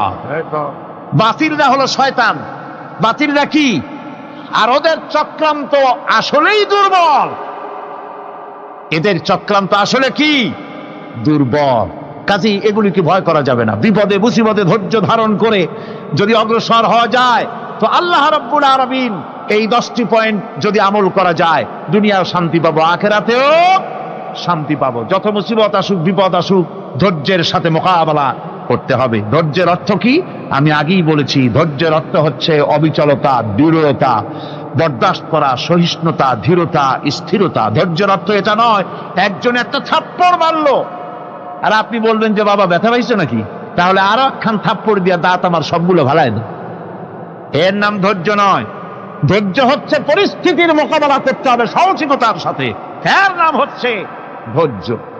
ওই যে আমি একটা দৃষ্টান্ত দিয়ে থাকি, এক সাপ একবার মুরিদ হয়েছিল এক পীর সাহেবের কাছে। পীর বলছিলেন যে আমি তো এইসব সাপ টাপ মুরিদ বানাই না। কয় না হুজুর, আমারে বানান। তারপরে মুরিদ বানায় কিছু অজিফাতারে শিখাই দিল আর বললো খবরদার কাউকে দংশন করবে না। ঠিক আছে, সে যায়া জিজ্ঞাসা শুরু করে দিয়েছে। এর মধ্যে জমিনে রাখাল আসছে, ধান কাটছে, ধানগুলো নিবি কি করে, দড়ি দাড়ি পাচ্ছে না। তো কি করা যায়, বানবে কি দিয়া? সন্ধ্যার পরে অন্ধকারে দেখে যে দড়ি একটা পড়ে আছে। ও যে কি দড়ি তা তো ওরা বোঝে না। ওইটারে নিয়ে ধানরে ফেসাইয়া লেজ দিয়ার মাথা দিয়ে এরকম করে বাসেটারে দিয়ে বাঁধছে। সাপ তখন বলতেছে, হায় হায় রে, কেবল যে মুরিদ হইছি তা না হলে তুই ঠিক পাইছি যে আমি কি ধরনের দড়ি। এরপরে নিয়ে বাড়ি নিয়ে ভালাই দেশে ডরে খুলে সাপটার ঘাড় গেছে মস্কিয়া। বহুত কষ্ট করে হুজুরের বাড়ি গিয়ে হাজির। কয় যে হুজুর কি একখান জিকের শিখাইলেন, আমার তো ঘাটটার মস্কে শেষ। আশ্চর্য কথা, কত মানুষ মুরিদ হইলো, কত কিছু মুরিদ হইলো, কারো তো জিকের করলে ঘাড় মস্কে যাবে কেন? এটা কেমন কথা? কয় হুজুর ঘটনাই। আরে বেটা ঘটনা এইটা, তুই কি করছিলি? কয় যে আপনি যে নিষেধ করছেন দংশন করতে, আমি তো দংশন করতে পারিনি। আরে বেটা দংশন করতে নিষেধ করছিলাম, ফোঁস করতে তো নিষেধ করি নাই। তোরে যখন দড়ি মনে করে হাত দিছিল, ফোঁস করে উঠতি, ওই রাখাল লাফ দিয়া বন আর পার হইয়া দিল্লি চলে যেত। কাজী ধৈর্যের মানে চিত হয়ে পড়ে না। ধৈর্য মানে অবিচলতা, দৃঢ়তা নিয়ে শক্তি সঞ্চয় করে আল্লাহর উপরে ভরসা করে বাতিলের বিরুদ্ধে ঝাঁপিয়ে পড়তে হবে, বাতিল উৎখাত হতে বাধ্য হবে। অনাটনে, বিপদে মুসিবতে আর হক আর বাতিলের সংঘর্ষ চলাকালীন ধৈর্য ধারণ করা, এটা হলো সবচাইতে একটা বড় কোয়ালিটি। কোরআনে কারিমে সবর শব্দটি সবচাইতে বেশি ব্যবহার করা হয়েছে। সর্বাধিক ব্যবহৃত শব্দ কোনটি? সবর। সবর আরবি একটি মৌলিক শব্দ, এমন একটি মৌলিক শব্দ যার তাৎপর্য অন্য কোনো ভাষা দিয়া খবরটা বললে যেমন বোঝানো যায়, অন্য কোনো ভাষা দিয়া এটার অর্থ করে এটার হক আদায় করা সম্ভব না। আর এই সবর কোরআনে কারিমে বিভিন্ন জায়গায় বিভিন্ন অর্থে ব্যবহার হয়েছে। যেমন সবর শব্দের অর্থ হচ্ছে অবিচলতা, বাংলায় যা বোঝানো যায়। সবর শব্দের অর্থ হচ্ছে অবিচলতা, দৃঢ়তা, সহিষ্ণুতা, মন মেজাজের সমতা, ধীরতা, স্থিরতা, কষ্ট সহিষ্ণুতা, বরদাস্ত করা। এগুলি এই সবরের এই শব্দ, এই অর্থগুলি কোরআনে কারিমের বিভিন্ন জায়গায় বিভিন্ন রকম এটাকে ব্যবহার করা হয়েছে। সবর একটি মৌলিক মানবীয় গুণ। এই গুণ যার মধ্যে আছে সে তার নৈতিকতার শীর্ষে পৌঁছে যেতে পারে। আর এই গুণটি যার মধ্যে অভাব, এই সবর যার ভিতরে নাই, সে মানুষের পর্যায়ে পড়ে না। যত অসুবিধা, যত কষ্ট, যত রকমের বিপদ মুসিবত, যত রকমের অসুবিধার সৃষ্টি হয়, তার মূলীভূত কারণ হচ্ছে ধৈর্যের অভাব, সবরের অভাব। দুনিয়ার সমস্ত নবী রাসূলগণ সবর অবলম্বন করেছেন। তারা ছিলেন সবরের মূর্ত প্রতীক। সবর কাকে বলে দুনিয়াবাসীকে তারা তা দেখিয়ে দিয়েছেন। নিজ নিজ কওমের কাছ থেকে যখন কওমের কাছে নবীরা দাওয়াত দিয়েছেন, ইসলামের দ্বীনের দাওয়াত দিয়েছেন, তখনই সমাজপতিরা, রাষ্ট্রশক্তি তাদের উপরে, নবীদের উপরে ভেঙে পড়েছে, অত্যাচার করেছে। আল্লাহর পয়গম্বরেরা এই সমস্ত অত্যাচারের মোকাবেলায় চরম ধৈর্যের পরিচয় দিয়েছেন। কোরআনে কারিমে উল্লেখ করা হয়েছে অত্যাচারের মোকাবেলায় আম্বিয়ায়ে কেরাম যা বলেছেন সেটা হলো এই, ওয়ামা লানা আল্লা নাতাওয়াক্কাল نتوكل على الله وقد هدانا سبلنا আল্লাহ পাক বলেন, পয়গম্বরেরা বলেছেন আমরা আল্লাহর উপরে ভরসা করব না, তো কার উপরে ভরসা করব? তিনি তো আমাদেরকে সঠিক পথ দেখিয়েছেন, সঠিক রাস্তা আমাদের দেখিয়েছেন, সুতরাং তার উপরেই তো আমরা ভরসা করব। ولنصبرن على ما أذيتمونا وعلى الله فليتوكل المتوكلون তোমরা আমাদের যে সব কষ্ট দাও, পীড়ন দাও, সেজন্য আমরা ধৈর্য অবলম্বন করব। তোমরা আমাদেরকে কষ্ট দিচ্ছ, আমরা ধৈর্য অবলম্বন করব আর ভরসা করব কেবলমাত্র তার উপরে যে আল্লাহ রাব্বুল আলামিন আমাদেরকে নবী করে পাঠিয়েছেন। সেই ভরসা করতে হলে সেই আল্লাহর উপরেই তো ভরসা করা উচিত। আমরা সেই আল্লাহর উপরে ভরসা করে আছি। তোমাদের যত খুশি আমাদের বিরুদ্ধে ষড়যন্ত্র করো, আমাদেরকে অত্যাচার করো। কোরআনে কারিমে হযরত হুদ আলাইহিস সালামের ঘটনা আল্লাহ রাব্বুল আলামিন এভাবে এনেছেন, তামাম এলাকার মানুষ তার বিরুদ্ধে ক্ষিপ্ত হয়ে গিয়েছে। সমাজের লোক, রাষ্ট্রশক্তি হযরত হুদ আলাইহিস সালামের উপর অত্যাচারের পাহাড় ভেঙে দিয়েছে। হযরত হুদ আলাইহিস সালাম একা মানুষ, সমাজের রাষ্ট্রশক্তির এই দুর্বিসন্ধির ষড়যন্ত্রের চ্যালেঞ্জ তিনি গ্রহণ করলেন। আর তিনি বললেন, তিনি যেটা বললেন আল্লাহ পাক কোরআনে তা কোট করে দিলেন। দুনিয়ার সমস্ত ইসলামী আন্দোলনের কর্মীদের জন্য আল্লাহ পাক কোট করে দিলেন, সমস্ত মুমিনদের জন্য তা উল্লেখ করলেন। হুদ আলাইহিস সালাম তিনি জাতিকে বললেন, ফাকিদুনি জামিআন তুম্মা লা তুনদিরুন।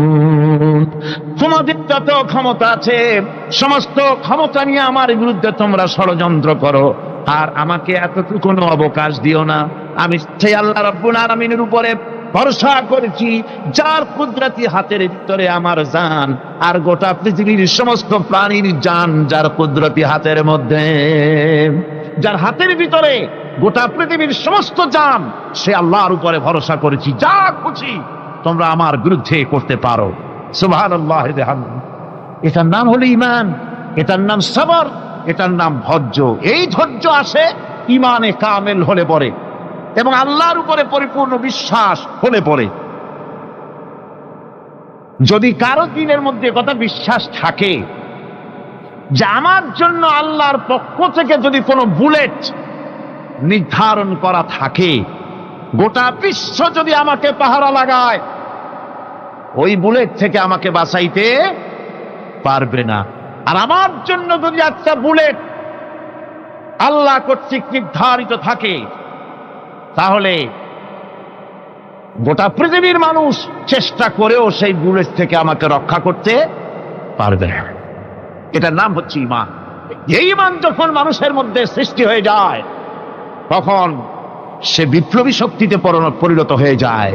তার কাছে ভয় বলে কোনো জিনিস থাকে না, যেহেতু সে তো ভরসা করেছে এমন শক্তির কাছে যার চাইতে প্রচন্ড ক্ষমতা আকাশেও কারো নাই, জমিনেও। তিনি কে? জোরে চিল্লায় বলেন, তিনি কে? আমার বন্ধুগণ, রাসূল করিম সাল্লাল্লাহু আলাইহি ওয়াসাল্লাম হিজরতের রাতে সৌর পাহাড়ের গাড়ে সৌরের কাছে যখন চলে গেছেন, ফজরে রক্ত হয়ে হয়ে আসতেছে। হযরত আবু বকর রাদিয়াল্লাহু তাআলা আনহু বলছেন, হে আল্লাহর রাসূল, এখন আর অগ্রসর হওয়া ঠিক হবে না, বেলা উঠে গেলে ধরা পড়ে যাব। এখানে গুহা আছে, ভিতরে প্রবেশ করি। হযরত আবু বকর রাসূলের সম্মতি পেয়ে হযরত আবু বকর রাদিয়াল্লাহু তাআলা আনহু বলছেন, ইয়া রাসূলুল্লাহ, পাহাড়িয়া গুহা, সাপ বিচ্ছু থাকতে পারে, আমাকে অনুমতি দেন, আমি আগে ভিতরে ঢুকে সাফ করে আপনাকে ডাকি। ভিতরটা সাফ করে তিনি ডাকলেন। রাসূল করিম ভিতরে ঢুকে বলছেন, আবু বকর, পাহাড় বেয়ে বেয়ে বড্ড কষ্ট হয়েছে, একটু বসো, তোমার উরুর উপরে মাথা রেখে আমি একটু ঘুমাইয়া যাই। আল্লাহর নবী আরাম ফরমাচ্ছিলেন। সকালবেলায় কাফির বেঈমানেরা যখন আস্তে আস্তে করে গুহা মুখে পৌঁছে গেছে, পায়ের চিহ্ন এখানে শেষ, তাদের নিশ্চিত ধারণা এর ভিতরে নবীজি আছেন। বলছে বেরিয়ে আসো। একজন বলে নাই, আর একজন বলে আছে। এভাবে তাদের মধ্যে দ্বিমত হয়ে গেল। হযরত আবু বকর বলছেন, ইয়া রাসূলুল্লাহ, আমরা তো ধরা পড়ে গেছি, আমাদের তো আর উপায় নাই।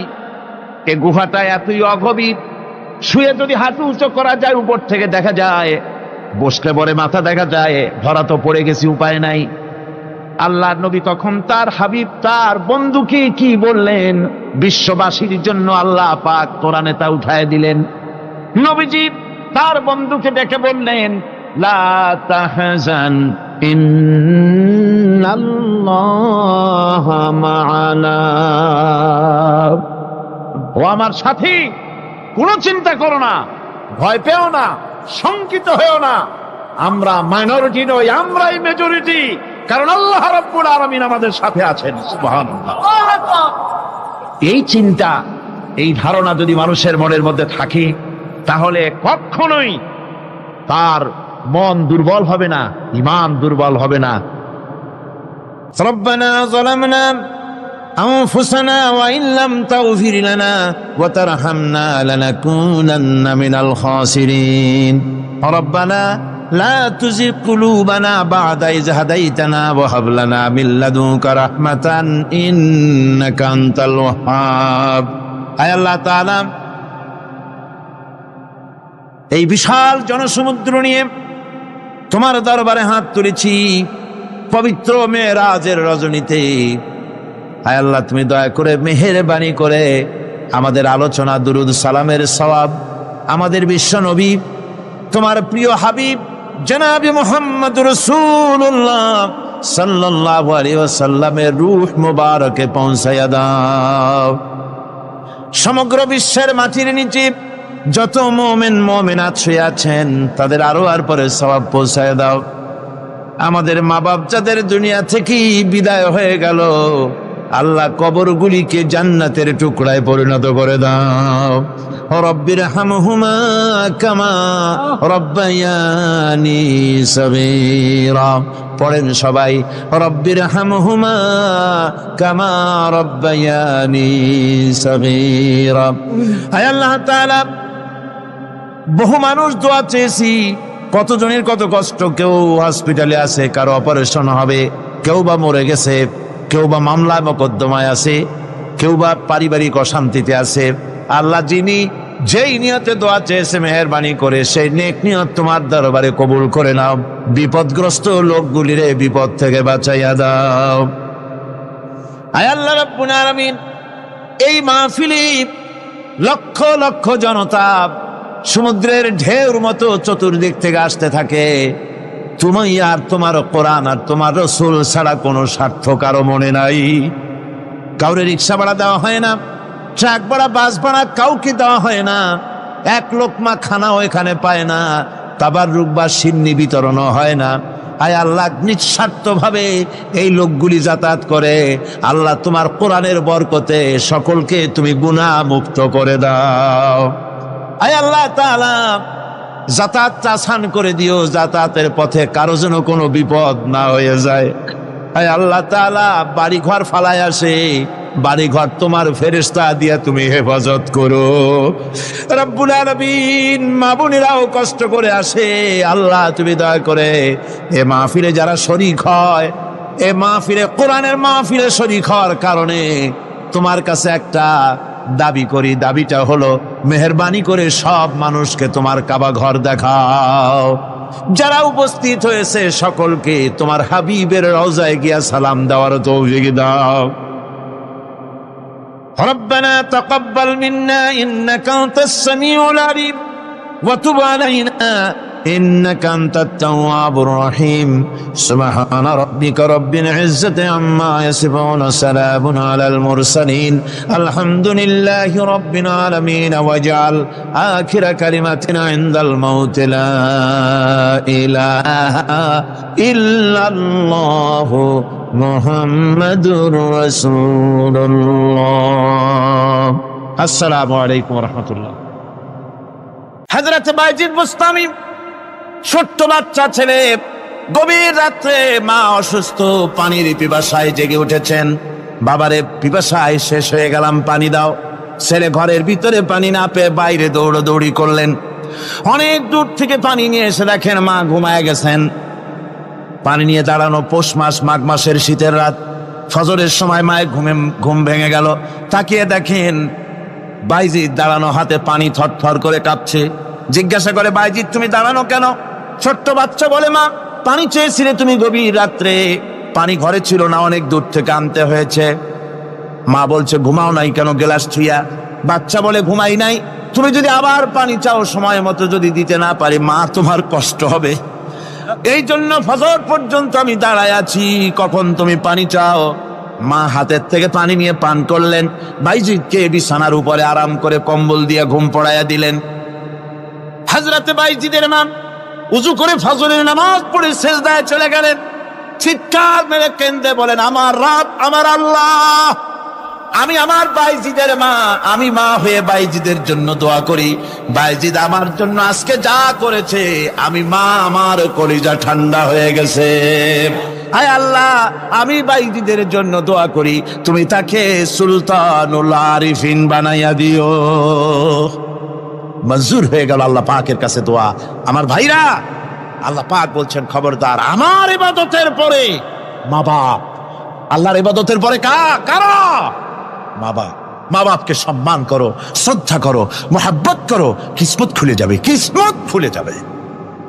আল্লাহ রাব্বুল আলামিন বলেন, ইন্না খালাকনাকুম মিন তুরাবিন সুম্মা মিন নুতফাতিন সুম্মা মিন আলাকাতিন সুম্মা মিন মুদগাম। আমি রাব্বুল আলামিন তোমাকে সৃষ্টি করেছি মাটির উপাদান দিয়ে তৈরি করলাম। মা বাপের, পুরুষের স্পার্মটোজেন আর মহিলাদের ওভাম দুটোতে মিলে মায়ের গর্ভের ভিতরে নাপাক পানি ফোটাকে জমাট রক্তে পরিণত করে দিলাম। এই জমাট রক্তকে গোশত বানালাম, কচি কচি হাড় দিয়ে একটা বডি, একটা স্ট্রাকচার তৈরি করলাম। তারপরে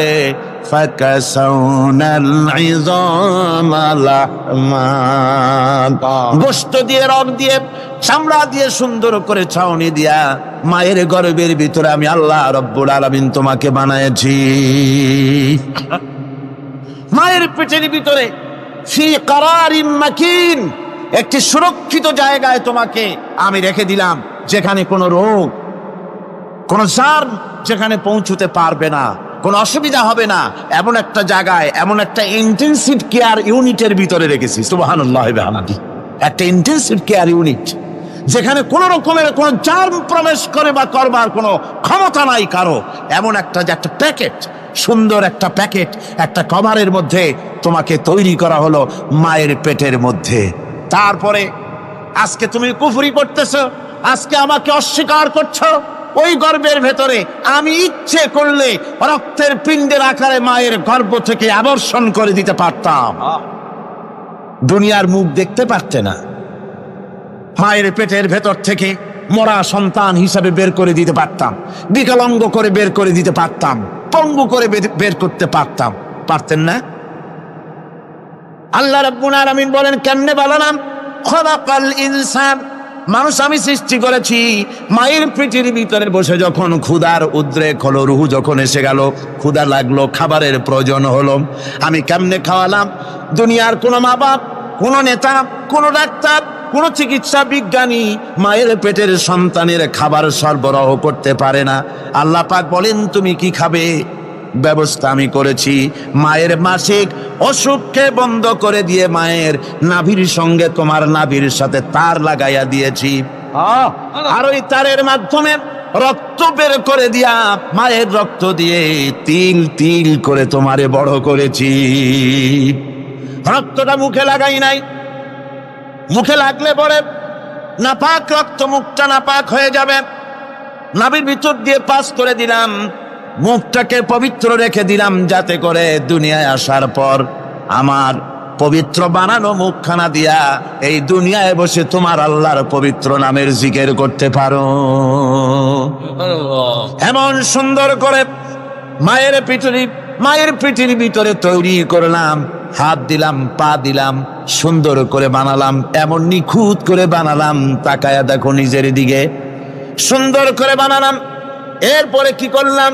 সুম্মা নুখরিজুকুম তিফলা, বাচ্চার আকারে মায়ের পেট থেকে আস্তে করে বের করে নিয়ে আসলাম। সুবহানাল্লাহ বিহামদিহি। আস্তে করে মায়ের পেট থেকে নিয়ে এসেছি পৃথিবীর বুকে। পৃথিবীতে যখন আসলে তখন তোমার অবস্থাটা কি ছিল? ক্ষুধার যন্ত্রণায় যদি মরেও যেতে, কান্দা ছাড়া ভাষা নাই। ভাষা আছে? কোনো হুঁশ ছিল আমাদের? কোনো জ্ঞান ছিল? আল্লাহ রাব্বুল আলামিন বলেন, আল্লাহু আখরাজাকুম মিন বুতুনি উম্মাহাতিকুম লা তা'লামুনা শাইআ, মায়ের গর্ভ থেকে এমন অবস্থায় বের করে এনেছি যখন তোমার কোনো হুঁশ নাই, জ্ঞান নাই, কথা বলতে পারো না, পায়খানার ভিতরে পড়ে থাকো, ট্যাটা করে কান্দা ছাড়া পথ নাই, পানির পিপাসায় গলা শুকায় যায়, কান্দা ছাড়া পথ নাই, মনের তোমার মুখের কোনো ভাষা নাই কান্না ছাড়া। আমি তোমার এমন আল্লাহ, আমি তোমার এমন স্রষ্টা, আমি তোমার এমন রব। তোমার ভাষা নাই বলে মায়ের কলিজার ভেতরে আমি তোমার প্রতি এক দুর্বিনীত মহব্বত পয়দা করে দিয়েছি। তোমার কান্না তোমার মায়ের বুকের মধ্যে শেল বিঁধে যায়। তুমি যখন কাঁদো, কান্নার আওয়াজ যখন মায়ের কানে চলে যায়, হাজারো কাজ ফেলে মা দৌড়াইয়া বাচ্চারে কোলে নেয়। কি হবে? কেউ তৈরি করে না। আল্লাহ রাব্বুল আলামিন বলে, বান্দারে, দুনিয়ায় আসার আগে তুমি কি খাবে, খাবারের বন্দোবস্ত আমি আল্লাহ করেছি, আমি এমন স্রষ্টা। তুমি দুনিয়া আসার 6 মাস আগে তোমার মায়ের বুকের ওপরে তোমার খাদ্য গরম করে আমি আল্লাহ রিজার্ভ করে রেখে দিয়েছি। সেই খাদ্য শুধু খাদ্য নয়, রোগের প্রতিষেধক, এটা ওষুধ। আজ বিজ্ঞানীরা, চিকিৎসা বিজ্ঞানীরা বলছেন, মায়ের দুধ সন্তানের খাদ্যের, মায়ের দুধের চাইতে কোনো বিকল্প কিছুই নাই। সন্তান পৃথিবীতে এলে মায়ের প্রথম দুধটা, গ্রামে গঞ্জে অশিক্ষিত এলাকায় প্রথম দুধটা ফেলে দেয়। এটাকে মনে করে এটা খারাপ, এটা খাওয়াতে নাই, তাহলে ধনুষ্টঙ্কার হবে, হাবিজাবি কথা বলে। আল্লাহ দুধ বানাইছে বাচ্চার ধনুষ্টঙ্কার হওয়ার জন্যে। মায়ের ওই প্রথম দুধটা হচ্ছে সন্তানের জন্য সমস্ত রোগের প্রতিষেধক। সে ছিল পেটের ভিতরে একটা কাভারের মধ্যে, ওখানে কোনো জার্ম ছিল না, কোনো রোগ জীবাণু ছিল না। ও পৃথিবীতে এসেছে যেখানে অক্সিজেনের ভেতরে জার্ম রয়েছে, বাতাসের ভিতরে জার্ম রয়েছে, যার পরিবেশটা খারাপ হয়ে আছে। মানুষের শ্বাস প্রশ্বাসে, নিঃশ্বাসে হাজারো রোগ বীজাণু জীবাণু ঘুরছে। এই রকমের একটা পৃথিবীতে এসেছে। আসার পরে কচি স্বাস্থ্য, কচি শরীর, কচি হার্ট, কচি লাংস, সেটাকে প্রতিরোধ করবে কি করে? সেজন্য আল্লাহ পাক মায়ের দুধের ভিতরে সমস্ত রোগের প্রতিষেধক দিয়ে দিয়েছেন। সুবহানাল্লাহ। আজকের বিজ্ঞানীরা তা স্বীকার করেছেন। অনেক মা তার সন্তানকে দুধ দেন না, নিজের শরীর স্বাস্থ্য ভালো রাখার চিন্তা করে বাচ্চাকে দুধ খাওয়ান না। এটা অত্যন্ত নির্মম কাজ। বাচ্চাকে দুধ খাওয়ালে বাচ্চার সাথে মায়ের মহব্বত বাড়ে। ইউরোপে, আমেরিকায় মাকে মা বলে ডাকে না, বাপকে শ্রদ্ধা করে না, সম্মান করে না। তার কারণ সেখানে মায়েরা তার সন্তানদেরকে কোলে নেয় না, সন্তানদেরকে ফিডার খাওয়ায়। আর আমি নিজের চোখে দেখেছি, মায়েরা ইউরোপে, আমেরিকায় যখন শপিং এ আসে, তখন রাস্তায় যখন আসে, তখন ওই পুশ চেয়ার গুলিতে বাচ্চাকে শোয়াইয়া, বাচ্চা এভাবে পুশ চেয়ারে করে ঠেলে নিয়ে যায়, আর কুত্তার বাচ্চাগুলি কোলে করে ঘুরে বেড়ায়। কুত্তার বাচ্চা কোলে নেয়, নিজের বাচ্চা পুশ চেয়ারে করে ঠেলে। সেই জন্য মায়ের প্রতি সন্তানের মহব্বত হয় না, সন্তানেরও মায়ের প্রতি কোনো শ্রদ্ধা জাগে না। আল্লাহর কি ব্যবস্থা! মায়ের কলিজার মধ্যে মহব্বত পয়দা করে দিয়েছেন আল্লাহ পাক। মায়ের বুকের দুধের ভিতরে আল্লাহ রাব্বুল আলামিন, আল্লাহ পাক বলছেন, আমি মানুষ সৃষ্টি করেছি আর তার সমস্ত প্রয়োজন মিটিয়েছি, তার খাবারের সব প্রয়োজন মিটিয়ে দিয়েছি। দুধটাকে ঘন করি নাই, হজম করতে পারবে না বলে ওই দুধটা সামান্য পাতলা করে দিয়েছি, ওর ভিতরে সামান্য মিষ্টি দিয়েছি। দুধের বোটার ভিতরে একটা ছিদ্র দিলে চোষা মারলে পরে অনেকগুলি দুধ বেরিয়ে এসে গলাটা আটকে যেত, তোমার কচি কণ্ঠ গলা আটকে যেত, শ্বাস করতে পারতে না। এজন্য মায়ের স্তনের বোটার ভিতরে সূক্ষ্ম সূক্ষ্ম 32টা ছিদ্র করে আস্তে করে দুধ বার করে তোমার জীবন আমি বাঁচাইছি। খালাকাল ইনসান, মানুষ সৃষ্টি করেছি আমি আল্লাহ পাক। সুতরাং যে আল্লাহ পাক এ মানুষ সৃষ্টি করলেন আর মায়ের কলিজার ভিতরে মোহব্বত পয়দা করে দিলেন, সে আল্লাহ পাক বলছেন খবরদার ওই মাকেও যেন আবার ভুলে যেও না। মাকে সম্মান করে করো, মা বাপকে মোহব্বত করো, তাদেরকে শ্রদ্ধা করো। বউ পাইয়া সুন্দরী স্ত্রী পেয়ে মায়ের কথা ভুলে যেও না। অনেক সাহেব আছে মায়ের কথা ভুলে যায়, স্ত্রীর কথা অনুযায়ী মায়ের উপরে অত্যাচার করে, এরকমও বহুত আছে। আল্লাহ পাক বলছেন শোনো, وَقَضَى رَبُّكَ أَلَّا تَعْبُدُوا إِلَّا إِيَّاهُ وَبِالْوَالِدَيْنِ إِحْسَانًا।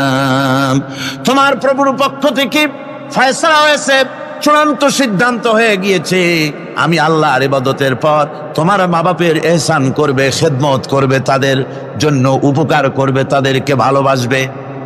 আল্লাহ রাব্বুল আলামিন বলেন মা বাবার সঙ্গে কেমনে কথা বলবে, তাদের সাথে কিভাবে আচরণ করবে, আল্লাহ তাও শিখিয়ে দিয়েছেন। আল্লাহ পাক বলেন ওয়ালা তাকুল লাহুমা ওয়া কুল লাহুমা কাওলান কারীমা। মা বাবার সাথে সম্মানজনক কথা বলো। ওয়াকুল লাহুমা কাওলান কারীমা, সম্মানজনক কথা বলো।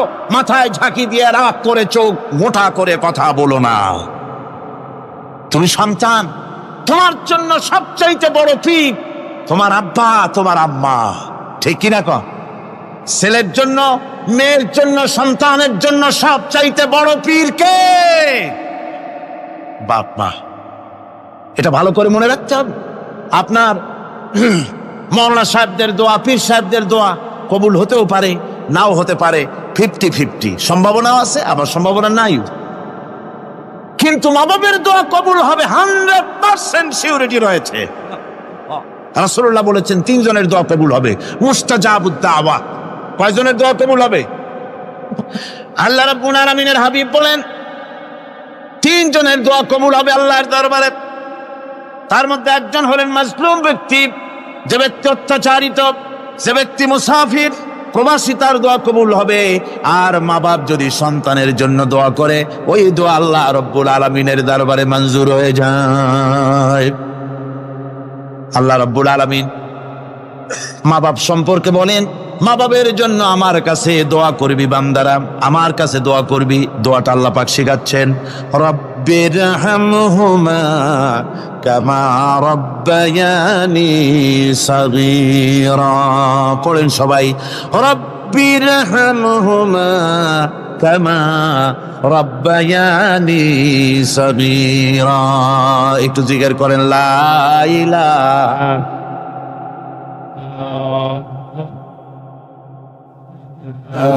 লা ইলাহা ইল্লাল্লাহ, লা ইলাহা ইল্লাল্লাহ, লা ইলাহা ইল্লাল্লাহ, লা ইলাহা ইল্লাল্লাহ মুহাম্মাদুর রাসূলুল্লাহ। আমার ভাইরা, আল্লাহ পাক শিখাচ্ছেন বান্দা তোর মা বাপের জন্য আমার কাছে দোয়া কর। আল্লাহ রাব, আয় আমার প্রভু, আমার মা বাপ যেমন ছোটবেলায় আমাকে স্নেহের কোলে লালন পালন করেছে, আয় আমার আল্লাহ তুমি আমার মা বাপকে তোমার রহমতের কোলে লালন পালন করো। আল্লাহ শিখাই দিয়েছেন। আমার ভাইরা, প্রত্যেক নামাজের পরে এই দোয়াটা ভুলে যাবেন না, ভুলে যাবেন, ভুলে যাবেন। আমার ভাইয়েরা, আমার বোনেরা, সবাই প্রত্যেক নামাজের পরে পড়বেন রব্বিরহামহুমা কামা রব্বায়ানি সাগীরা। এই দোয়া করতে কেউ ভুলে যাবেন না। আল্লাহ রাব্বুল আলামিন বলে বান্দারে, ওয়া ওয়াসাইনাল ইনসানা বিওয়ালিদাইহি ইহসানা হামালাতুহু উম্মুহু কুরহা ওয়া ওয়াদাতুহু কুরহা। আল্লাহ পাক বলেন আমি পৃথিবীর সমস্ত মানব মণ্ডলীকে উপদেশ দিয়েছি মা বাপকে সম্মান করো, শ্রদ্ধা করো। তাদের উপকার করো। তার কারণ হলো তোমার মা তোমাকে গর্ভে ধারণ করেছে অত্যন্ত কষ্টের সাথে। আল্লাহ বলতেছেন, মা তোমাকে গর্ভধারণ করেছে অত্যন্ত কষ্টের সাথে, এরপরে তোমাকে ডেলিভারি করেছেন অত্যন্ত কষ্টের সাথে, তোমাকে ডেলিভারি করেছেন। গভীর রাত্রে মানুষ সব ঘুমায় যায়, গর্ভবতী মা ঘুমাতে পারে না, সন্তান পেটের ভিতরে হাঁটু দিয়া গুতা মেরেছে, পা দিয়া লাথি মেরেছে। মা চরম শীতের রাত্রে, প্রচন্ড শীতের রাতে গায়ের লেপটা সরায় দিয়া মা একবার দাঁড়ায় আর একবার বসে, একবার দেওয়ালের সাথে হেলান দিয়া দাঁড়ায়, কষ্ট করে রাতটা কাটায় দেয়। আবার সারাদিন সংসারের জন্য কাজ করেছেন, রান্না বান্না করেছেন মা, সকলকে খাওয়াইয়া মা শেষের দিকে খেতে গেছেন। যখন নিজে খেতে গেলেন, খাবারের ক্ষুধা নিয়ে পেট ক্ষুধা নিয়ে খেতে বসেছেন, পেটের ভিতরে সন্তান লাথি মেরেছে, পেটের মধ্যে ঘুষা মেরেছে, হাঁটু দিয়া গুতা মেরেছে। ভরা পেটে, পেটের ভিতরে সন্তান গুতা মারলো হাঁটু দিয়া, মাথা দিয়া। মা ক্ষুধা রয়েছে, পেটে খেতে পারলেন না, বেদনা শুরু হয়েছে। খাবারের থালাটা ঠেলে দিয়ে মা দাঁড়ালেন, বসলেন, চোখের পানি ফেললেন। এভাবে করে মা একটা দুইটা দিন নয়, 10টি মাস পর্যন্ত সন্তানটাকে পেটের মধ্যে নিয়ে, একটা জীবিত মানুষ আর একটা জীবিত সন্তান পেটের মধ্যে নিয়ে নড়াচড়া করছেন, চলাফেরা করছেন। কিতাবের মধ্যে এসেছে, রাতের বেলায় মা যে ঘুমাতে পারেন না, সন্তানের নড়াচড়ার কারণে রাতভর ইবাদত করলে যত সওয়াব পাওয়া যেত, আল্লাহ ওই সওয়াব মায়ের আমলনামায় লিখে দেন। সন্তান পেটে থাকার কারণে খেতে পারে না, পেট ভরে ক্ষুধায় কষ্ট পায় মা। এই জন্যে 10 মাস ধরে রোজা রাখলে যে সওয়াব হতো, আল্লাহ রাব্বুল আলামিন মায়ের আমলনামায় রোজার সওয়াব লিখে দেন। 10 মাস পুরে গেল, সন্তান ডেলিভারির সময়ে চলে এলো। মায়ের মন বিমর্ষ, সন্তান ডেলিভারি হবে, না জানি মরে যাই নাকি, না জানি অপারেশন লাগে নাকি, কি অবস্থা হবে। মা খেতে পারে না, মুখটা শুকায়া যায়। ডেলিভারির সময় যখন আসে, মা বাবার কাছ থেকে বিদায় নিয়ে যায়, স্বামীকে একান্তে গোপনে ডেকে নিয়ে বলে, প্রাণের স্বামী, দীর্ঘদিন একসঙ্গে ঘর কন্যা করেছি, অপরাধ হয়ে যেতে পারে, আমারে মাফ করে দিও। আমার মনে হয় এবার আমি আর বাঁচবো না। সংসার থাকলো, চাবি থাকলো, সব বুঝে নাও, আমারে মাফ করে দিও। মা চলে গেল সতিকা গৃহে, ক্লিনিকে চলে গেল, অপারেশন থিয়েটারে চলে গেল, অথবা ডেলিভারির জায়গায় চলে গেল। ডেলিভারি পেইন শুরু হয়ে গেল, বেদনা শুরু হয়ে গেল। এক একটা বেদনা যেন মায়ের এক একটা মৃত্যু যন্ত্রণা শুরু হয়ে যায়। এমন যন্ত্রণা, প্রসব বেদনা দুনিয়ার ভুক্তভোগী মা ছাড়া আর কেউ জানে না। এই চরম বেদনার ভেতর দিয়ে, চরম কষ্টের ভিতরে মা যখন একটা বাচ্চা প্রসব করলো, জিহাদের ময়দানের মতো মা রক্তাক্ত হয়ে গেলেন, সন্তান দুনিয়ায় এলো। মা তখন অস্থির থাকেন।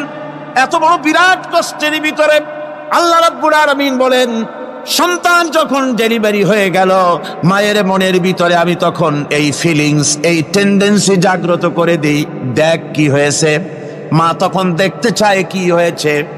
মায়ের সামনে যখন এত কষ্টের, হৃদয় রিংরানো, কলিজার 32টি নাড়ি ছেঁড়া যন্ত্রণার সন্তান যখন মায়ের চোখের সামনে আসে, আল্লাহ পাক বলেন, মা যখন তার ছেলের মুখের দিকে তাকায়, মেয়ের মুখের দিকে তাকায়, আল্লাহ বলেন 10 মাসের পেটে ধরা কষ্ট আর ডেলিভারির সব কষ্ট মায়ের মন থেকে মুছে ফেলে দেই।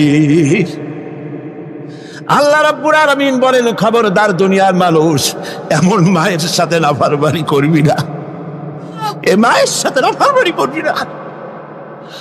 মাকে সম্মান করবি, মার কাছে দোয়া চাবি। দুনিয়ায় যদি সম্মান চাও, রিজেক্ট চাও, মায়ের পায়ে ধরে কাঁদো। মায়ের জাতি অনেক সম্মান তার। রাসূল করিম সাল্লাল্লাহু আলাইহি সাল্লামকে প্রশ্ন করা হয়েছে, হুজুর খেদমত করবো কার? হুজুর কয় মায়ের। তারপরে কার? হুজুর কয় মায়ের। তারপরে কার? হুজুর বলেন মায়ের। তারপরে কার? তোমার পিতার। 3 গুণ, তোর মায়ের মর্যাদা 3 গুণ বেশি, তোর বাবার চাইতে মর্যাদা বেশি। সুবহানাল্লাহ পড়ে। আর আজকে ইসলামের শত্রুরা তারা বলে যে ইসলাম নারীর অধিকার আদায় করে নাই। নারীর অধিকার ইসলাম দেয় নাই তো কে দিয়েছে? আমার বন্ধুগণ, বিশ্বনবী জনাবে মুহাম্মদ রাসূলুল্লাহ সাল্লাল্লাহু আলাইহি ওয়াসাল্লাম মসজিদে নববীর ভিতরে বসে আছেন। এক বৃদ্ধা মহিলা মসজিদের মধ্যে প্রবেশ করলেন। হুজুর বৃদ্ধাকে দেখে দাঁড়ায় গেলেন, বিশ্বনবী বুড়ি মেয়ে লোককে দেখে দাঁড়ায় গেলেন। আল্লাহর নবী বুড়িকে দেখে দাঁড়ালেন। বুড়ি যখন কাছে এলেন, আল্লাহর নবী নিজের গায়ের চাদর বুড়ির জন্য বিছায়া দিলেন। বুড়ি বসলেন। এরপরে কথাবার্তা সারার পর বুড়ি যখন বিদায় হবেন, হুজুর আবার দাঁড়ালেন। বুড়ি মহিলা চলে গেলেন। সাহাবায়ে কেরাম বলেন, ইয়া রাসূলুল্লাহ, কিছুই বুঝলাম না, একজন বৃদ্ধা মহিলার জন্য বিশ্বনবী দাঁড়ান আর গায়ের চাদর বিছান, আমরা বড় আশ্চর্য হয়ে গেলাম। নবীজি বলেন, ও আমার সাহাবীরা, তোমরা জানো না, এই মহিলা কি চিনতে পারো নাই? আমি আমার মায়ের দুধ আমার জীবনে কিসমতে তেমন হয় নাই।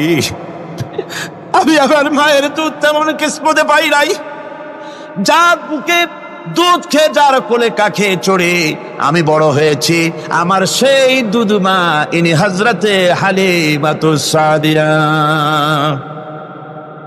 আর সেই দুধ মা রাসূলুল্লাহ নিজে সম্মান দিয়েছেন মায়ের। খবরদার, মাকে অসম্মান করবেন না, মাকে সম্মান করবেন, মাকে শ্রদ্ধা করবেন। আমার বন্ধুগণ, আলেম ওলামা পীর বুজুর্গদের জন্য হাদিয়া তো দেন, আপনারা কোনো নিষেধ নাই, দেন। হাদিয়া দেওয়াও সুন্নত, নেওয়াও সুন্নত, দিবেন, আমি কোনো নিষেধ করি না। কিন্তু আমি বলতে চাই, পীর বুজুর্গদের কাছে, আলেম ওলামাদের কাছে হাদিয়া দিয়া আল্লাহরে যত না খুশি করতে পারবেন, এই ডালিম বেদানার মৌসুমে বেদানা একটা ভেঙে নিজ হাতে যদি মায়ের মুখে তুলে দেন, আল্লাহর আরশ খুশি হয়ে যাবে, আল্লাহর আরশ আজিম খুশি হয়ে যাবে, আল্লাহ পাক খুশি হয়ে যাবেন। মায়ের খাওয়াও, পাক তো খাওয়াও, তোমার সবচেয়ে বড় পীর তিনি। সুবহানাল্লাহ পড়েন, সুবহানাল্লাহ। মা বাপ যদি একটু দোয়া করে দেয়, তোমার জিন্দেগির কাম শেষ। একটু বদদোয়া করলে জাহান্নামে যাবা। কোন পীর সাহেব বদদোয়া করলে জাহান্নামে যাবে এমন কথা নয়। কোন মাওলানা বদদোয়া করলে দোজখে যাবে এমন কথা নয়। রাসূল বলেছেন, হুমা জান্নাতুকা ওয়া নারুকা। মা বাপ তোমার বেহেশত, মা বাপ তোমার জাহান্নাম। মা বাপ যদি অসন্তুষ্ট হয়, দোজখে যাবি, আর মা বাপ যদি খুশি, আল্লাহর জান্নাতে চলে যাবি। সুবহানাল্লাহ, সুবহানাল্লাহ, সুবহানাল্লাহ। মায়ের পায়ের তলে তোর বেহেশত। আমরা পুরুষ, আমাদের গত বছরও বলেছি, আমরা পুরুষ, আমাদের পায়ের তলে জুতা। আমাদের পায়ের তলে কি? শুধু জুতা। আর আমার মা, আমার মায়ের জাতি যারা এই প্যান্ডেলে বসে আছেন, আমার মায়েরা বোনেরা, মায়ের জাতি যারা পৃথিবীতে, মায়ের জাতির পায়ের তলে আল্লাহর বেহেশত। সুবহান। নারীর মর্যাদা ইসলাম দেয় নাই, কে দিয়েছে? আল্লাহ দিয়েছেন, আল্লাহর রাসূল দিয়েছেন। আমার বন্ধুগণ, হযরত বাইজিদ বুস্তামি, ছোট্ট বাচ্চা ছেলে, গভীর রাত্রে মা অসুস্থ, পানির পিপাসায় জেগে উঠেছেন। বাবারে, পিপাসায় শেষ হয়ে গেলাম, পানি দাও। ছেলে ঘরের ভিতরে পানি না পেয়ে বাইরে দৌড়াদৌড়ি করলেন। অনেক দূর থেকে পানি নিয়ে এসে দেখেন মা ঘুমায় গেছেন। পানি নিয়ে দাঁড়ানো পৌষ মাস, মাঘ মাসের শীতের রাত, ফজরের সময় মায়ের ঘুম ভেঙে গেল। তাকিয়ে দেখেন বাইজিদ দাঁড়ানো, হাতে পানি থরথর করে কাঁপছে। জিজ্ঞাসা করে, বাইজিদ তুমি দাঁড়ানো কেন? ছোট্ট বাচ্চা বলে, মা পানি চেয়েছিলে তুমি গভীর রাত্রে, পানি ঘরে ছিল না, অনেক দূর থেকে আনতে হয়েছে। মা বলছে, ঘুমাও নাই কেন গ্লাস ছুঁয়া? বাচ্চা বলে, ঘুমাই নাই, তুমি যদি আবার পানি চাও, সময় মতো যদি দিতে না পারি, মা তোমার কষ্ট হবে, এই জন্য ফজর পর্যন্ত আমি দাঁড়ায় আছি, কখন তুমি পানি চাও। মা হাতের থেকে পানি নিয়ে পান করলেন। বাইজিদকে বিছানার উপরে আরাম করে কম্বল দিয়ে ঘুম পড়াইয়া দিলেন। হযরতে বাইজিদের মা উযু করে ফজরের নামাজ পড়ে সিজদায় চলে গেলেন। চিৎকার মেরে কেঁদে বলেন, আমার রব, আমার আল্লাহ, আমি আমার বাইজিদের মা, আমি মা হয়ে বাইজিদের জন্য দোয়া করি। বাইজিদ আমার জন্য আজকে যা করেছে, আমি মা, আমার কলিজা ঠান্ডা হয়ে গেছে। আয় আল্লাহ, আমি বাইজিদের জন্য দোয়া করি, তুমি তাকে সুলতানুল আরিফিন বানাইয়া দিও। মঞ্জুর হয়ে গেল আল্লাহ পাকের কাছে দোয়া। আমার ভাইরা, আল্লাহ পাক বলছেন খবরদার, আমার ইবাদতের পরে মা বাপ, আল্লাহর ইবাদতের পরে কারা? মা বাপ। মা বাপকে সম্মান করো, শ্রদ্ধা করো, মোহাব্বত করো, কিসমত খুলে যাবে, কিসমত খুলে যাবে। মা বাপকে সম্মান করো। হযরত আবু হুরায়রা রাদিয়াল্লাহু তাআলা আনহু রাসূলের সামনে এসে কাঁদতেছেন। হুজুর বলছেন, আবু হুরায়রা কাঁদো কেন? কাঁদো কেন? রাতের বেলা কাঁদো কেন? হযরত আবু হুরায়রা বলছেন, হুজুর আমাকে মা মেরেছেন। হুজুর বলছেন, মা মারলো কেন? কোনো অপরাধ করেছো? কোনো গোস্তাখি করেছো? আবু হুরায়রা বলছেন, না হুজুর, কোনো গোস্তাখি করি নাই, তবে মারলো কেন? হযরত আবু হুরায়রা বলছেন, হুজুর আমি আপনার দরবার থেকে ফিরতে রাত হয়ে গিয়েছিল। মা জিজ্ঞেস করলেন, আবু হুরায়রা এত রাত্রে কোথায় ছিলি? বললাম, আমি ছিলাম যে কদম চুমতে পারলে দুনিয়া ধন্য হয়, সেই দরবারে নববীর কদম মোবারক থেকে আসতে আমার দেরি হয়েছে।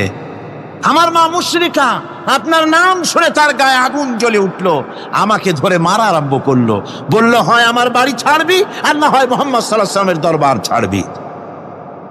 আমি বললাম, আমার মা, তুমি বুড়ি মানুষ, তোমার গায়ে তত শক্তি আছে, সমস্ত শক্তি দিয়ে আমারে পিটাও, আমারে মারো। মারতে মারতে আমাকে বাড়ি থেকে তুমি বের করে দাও। তোমার বাড়ি শুদ্ধ, তাম দুনিয়া ছেড়ে দিতে পারি, আল্লাহর নবীর কদম মোবারক ছেড়ে দিতে পারি না। হুজুর, আমার মা আমাকে গলা ধাক্কা দিয়ে বের করে দিয়েছেন। হুজুর বলছেন, আবু হুরায়রা, তোমার মা তোমাকে মেরেছে, তুমি আমার কাছে নালিশ করছো? আমার তো এখানে ইন্টারফেয়ার করার কিছুই নেই। সুবহানাল্লাহ, সুবহানাল্লাহ। মা তোমাকে মেরেছে, এখানে আমার করার কিচ্ছু নয়। বিশ্বনবী বলছেন, এত বড় পাওয়ারফুল নবী, লেজিসলেটিভ পাওয়ার, সারে আল্লাহ তাকে বানিয়েছেন শরীয়ত প্রণেতা।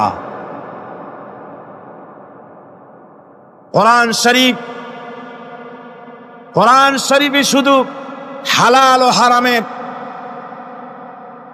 হালাল এবং হারামের, বৈধ এবং অবৈধের সীমারেখা শুধু কোরআনই ঠিক করেনি, রাসূলের জন্য আল্লাহ ছেড়ে দিয়েছেন। আল্লাহ রাসূলও হারাম, হালাল এবং হারামের বৈধতা অবৈধতার সীমারেখা নির্ধারণ করেছেন। এত বড় ক্ষমতা তার, এত বড় পাওয়ারফুল বিশ্বনবী, তিনি বলছেন, মা মেরেছে, আমার করার কিছু নাই।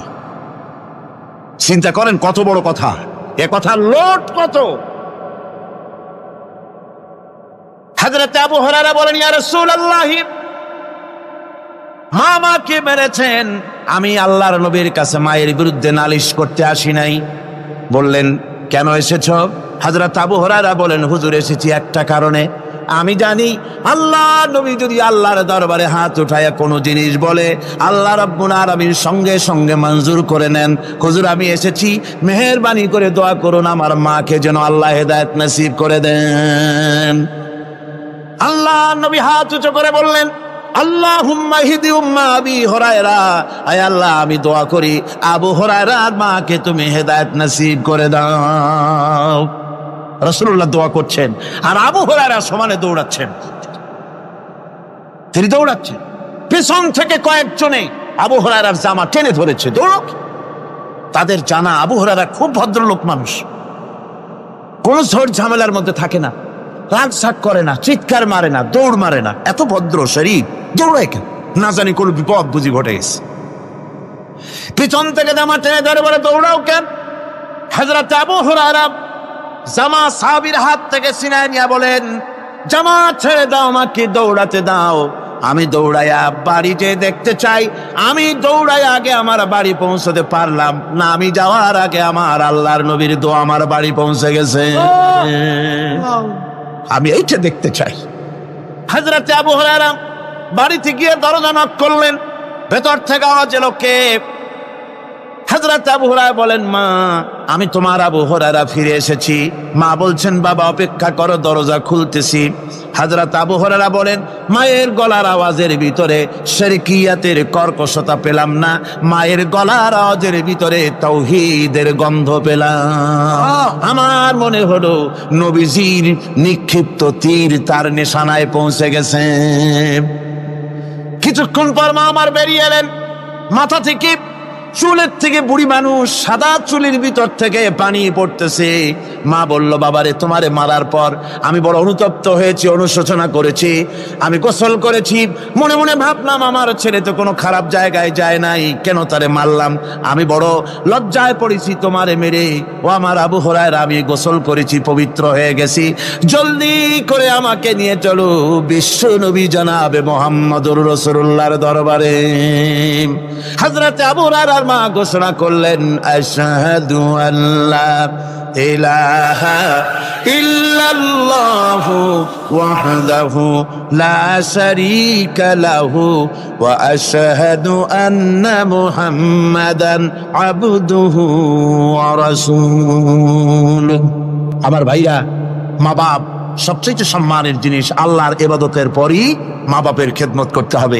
আল্লাহ পাক বলছেন, বান্দারে দেখ, মায়ের পেট থেকে আনলাম, মায়ের বুকের মধ্যে মহব্বত পয়দা করলাম, এত মহব্বত দিলাম তোর উপরে,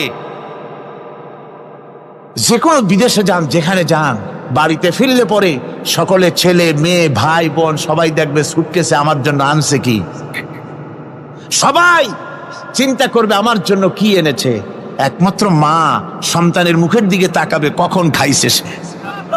সুবহানাল্লাহ, সুবহানাল্লাহ, আমার বাসার মুখখানে শুকনা, তুই বুঝি আজকে কিছু খাইস নাই। বিদেশে যেসব সন্তান থাকে, মা কাটা কবুতরের মতো ছটফট করে। আমার ছোটবেলার কথা আমি দেখেছি সরসিরা মাদ্রাসায় পড়তাম, আব্বা টাকা দিতেন মাদ্রাসায় যাওয়ার সময়, আবার মা আবার মুরগির ডিম বিক্রি করা, বিভিন্ন জিনিস বিক্রি করা বা বাজার করা পয়সা, উদ্বৃত্ত কিছু পয়সা আব্বার অজান্তে আমার হাতের মুঠার মধ্যে দিয়ে দিতেন। যখন মাদ্রাসার দিকে রওনা হয়েছি, পর্দার আড়াল থেকে দরজা থেকে দেখতাম, যতক্ষণ তাকায় দেখতেছি চোখ থেকে পানি দরদর করে পড়তেছে। সুবহানাল্লাহ, মা কি জিনিস! আল্লাহ আল্লাহ আল্লাহ। বিদেশে যদি কারো সন্তান মারা যায়, সবার জানার আগে কবি বলতেছেন, বিদেশে বিরাজ্যে যার পুত্র মারা যায়, পশু পক্ষী না জানিতে আগে জানে মা। মায়ের কই যার তারে টান লেগে যায়, মা বুঝতে পারে আমার সন্তানটা নাই। আহারে মা! আমার বন্ধুগণ, মা যার বেঁচে আছে বেয়াদবি করেছেন, পাও ধরে মাপ নিয়ে নেবেন, পাও ধরে মাপ নিয়ে নেবেন। মা তো পাও ধরে দেখবেন মাফ করে দিবে। সুবহানাল্লাহ, সুবহানাল্লাহ, কত দরদ তার বুকের মধ্যে। আর মা বাপকে সম্মান করবে। যাক, এই বিষয়ের উপরে আমি আর যেতে চাই না, শুধু আমি আপনাদের বললাম, এই বিশাল জনতাকে বললাম, সবচাইতে বড় পীর আপনার জন্য আপনার মা বাপ। সবচাইতে বড় পীর কে? মা বাপ। সন্তুষ্ট করেন, রুজিতে অভাব ঘটবে না, কোন মাজারে গিয়ে সেজদা দেওয়া লাগবে না, আল্লাহর কসম, মাজারে যাই চাওয়া লাগবে না। মা বাপকে খেদমত করেন, মা বাপকে খুশি করেন, মা বাপকে খাওয়ান, হাদিয়া দেন, মা বাপ খুশি, রুজিতে বরকত হবে, ব্যবসায় বরকত হবে, ঋণগ্রস্ত থাকবেন না, সম্মান আল্লাহ বাড়ায় দিবেন। সুবহানাল্লাহ বিহামদি, রাসূলুল্লাহর হাদিস। এই জন্য আমি অনুরোধ করব, মা বাপকে সম্মান করবে।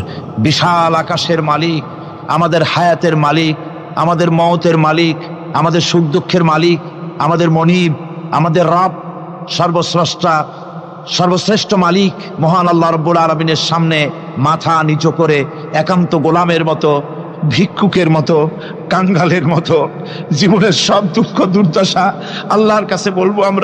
আমরা আমাদের গুনার কথা বলবো, আল্লাহর কাছে মাপ চাইবো। আল্লাহুম্মা আমিন। রব্বানা ظلمنا أنفسنا وإن لم تغفر لنا وترحمنا لنكونن من الخاسرين ربنا ظلمنا أنفسنا وإن لم تغفر لنا وترحمنا لنكونن من الخاسرين ربنا لا تزغ قلوبنا بعد إذ هديتنا وهب لنا من لدنك رحمة إنك أنت الوهاب রব্বুল আলামিন আমাদের গুনার দিকে নজর করো না, আমাদের গুনার দিকে তাকায়ও না। আমরা এত গুনাহ করেছি, সেদিকে তাকালে হয়তো রহমত করতে ইচ্ছে করবে না। আয় আল্লাহ, আমাদের গুনার দিকে তাকায়ও না, আমাদের চোখের দিকে তাকাও, আর আমাদের মুখের কাকুতি মিনতির দিকে তাকায়া আমাদের জিন্দেগির গুনাহ আল্লাহ মাফ করে দাও। রব্বুল আলামিন এই 5 দিন তাফসীর করতে গিয়ে যদি কোনো ভুল আমি করে থাকি, আয় আল্লাহ, আমি মানুষ, ইলম কালাম নাই, আমি যদি কোনো ভুল করে থাকি আল্লাহ তুমি দয়া করে আমাকে মাফ করে দাও। কোনো ভুল কথা যদি বলে থাকি তোমার বান্দাদের স্মৃতি থেকে তা মিটাইয়া দাও। আয় আল্লাহ, হক কথা যা বলেছি, কোরআনের কথা, হাদিসের কথা, তেলাওয়াত যা হয়েছে, জিকির আজকার হয়েছে, আল্লাহ এতে তুমি খুশি হয়ে যে সওয়াবটুকুন দিবে, আল্লাহ দয়া করে সওয়াবটুকুন সরওয়ারে কায়নাত আশরাফুল আম্বিয়া সাইয়্যিদুল মুরসালিন রাহমাতুল লিল আলামিন জনাবে মুহাম্মদুর রাসূলুল্লাহ সাল্লাল্লাহু আলাইহি ওয়াসাল্লামের রূহ মুবারকে পৌঁছায়া দাও। রব্বুল আলামিন तमाम পৃথিবীর মাটির নিচে যত মুমিন মুমিনাত শুয়ে আছে আল্লাহ তাদের আরওয়ার পরে সওয়াব পৌঁছায়া দাও। রব্বুল আলামিন আমরা বড় গুনাহগার, এই মুহূর্তে মনে পড়ে গেল আমাদের আব্বাজানের কথা, আমাদের মার কথা মনে পড়ে গেল। আল্লাহ, আয় আল্লাহ, আমাদের আব্বাজান যারা কবরে চলে গেছে আমাদের জন্য কত কষ্ট করেছেন, আল্লাহ বাপজানের কবরটাকে বেহেশত বানাইয়া দাও। রব্বুল আলামিন আব্বার কথা কি বলা যায়, আমাদের মানুষ করার জন্য কত কষ্ট করেছেন, কত মিথ্যা মামলা করেছেন, কত বাড়ি ঘর করে গেছেন আমাদের জন্য। একটা পয়সা নিয়ে যান নাই, কিছু নিয়ে যায় নাই, খালি হাতে চলে গেছে। আল্লাহ বাপজানের কবরটা বেহেশত বানাইয়া দাও। রব্বুল আলামিন জনম দুঃখিনী মা, আমাদের মা যাদের বিদায় হয়ে গেছে আল্লাহ বেহেশতের বাগান বানাইয়া দাও কবরটারে। আল্লাহ কবরগুলিকে জান্নাতুল ফেরদাউস বানাইয়া দাও। রব্বির হামহুমা কামা রব্বায়ানি সগীরা, রব্বির হামহুমা কামা রব্বায়ানি সগীরা। আল্লাহ রব্বির হামহুমা তুমি রব্বায়ানি সগীরা। আল্লাহ তুমি সত্তার, আমাদের দিকে তুমি মুহাইমিন, তুমি মুমিন, তুমি মুতাকাব্বির, তুমি সত্তারুল উয়ুব। আল্লাহ আমাদের দিকে তাকাও, আমাদের দিকে তাকাও।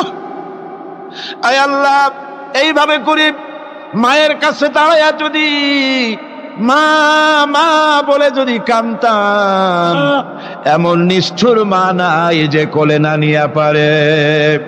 আল্লাহ মায়ের চাইতে লক্ষ গুণে মায়া তোমার বেশি, আমাদেরকে রহমতের কোলে টেনে নাও।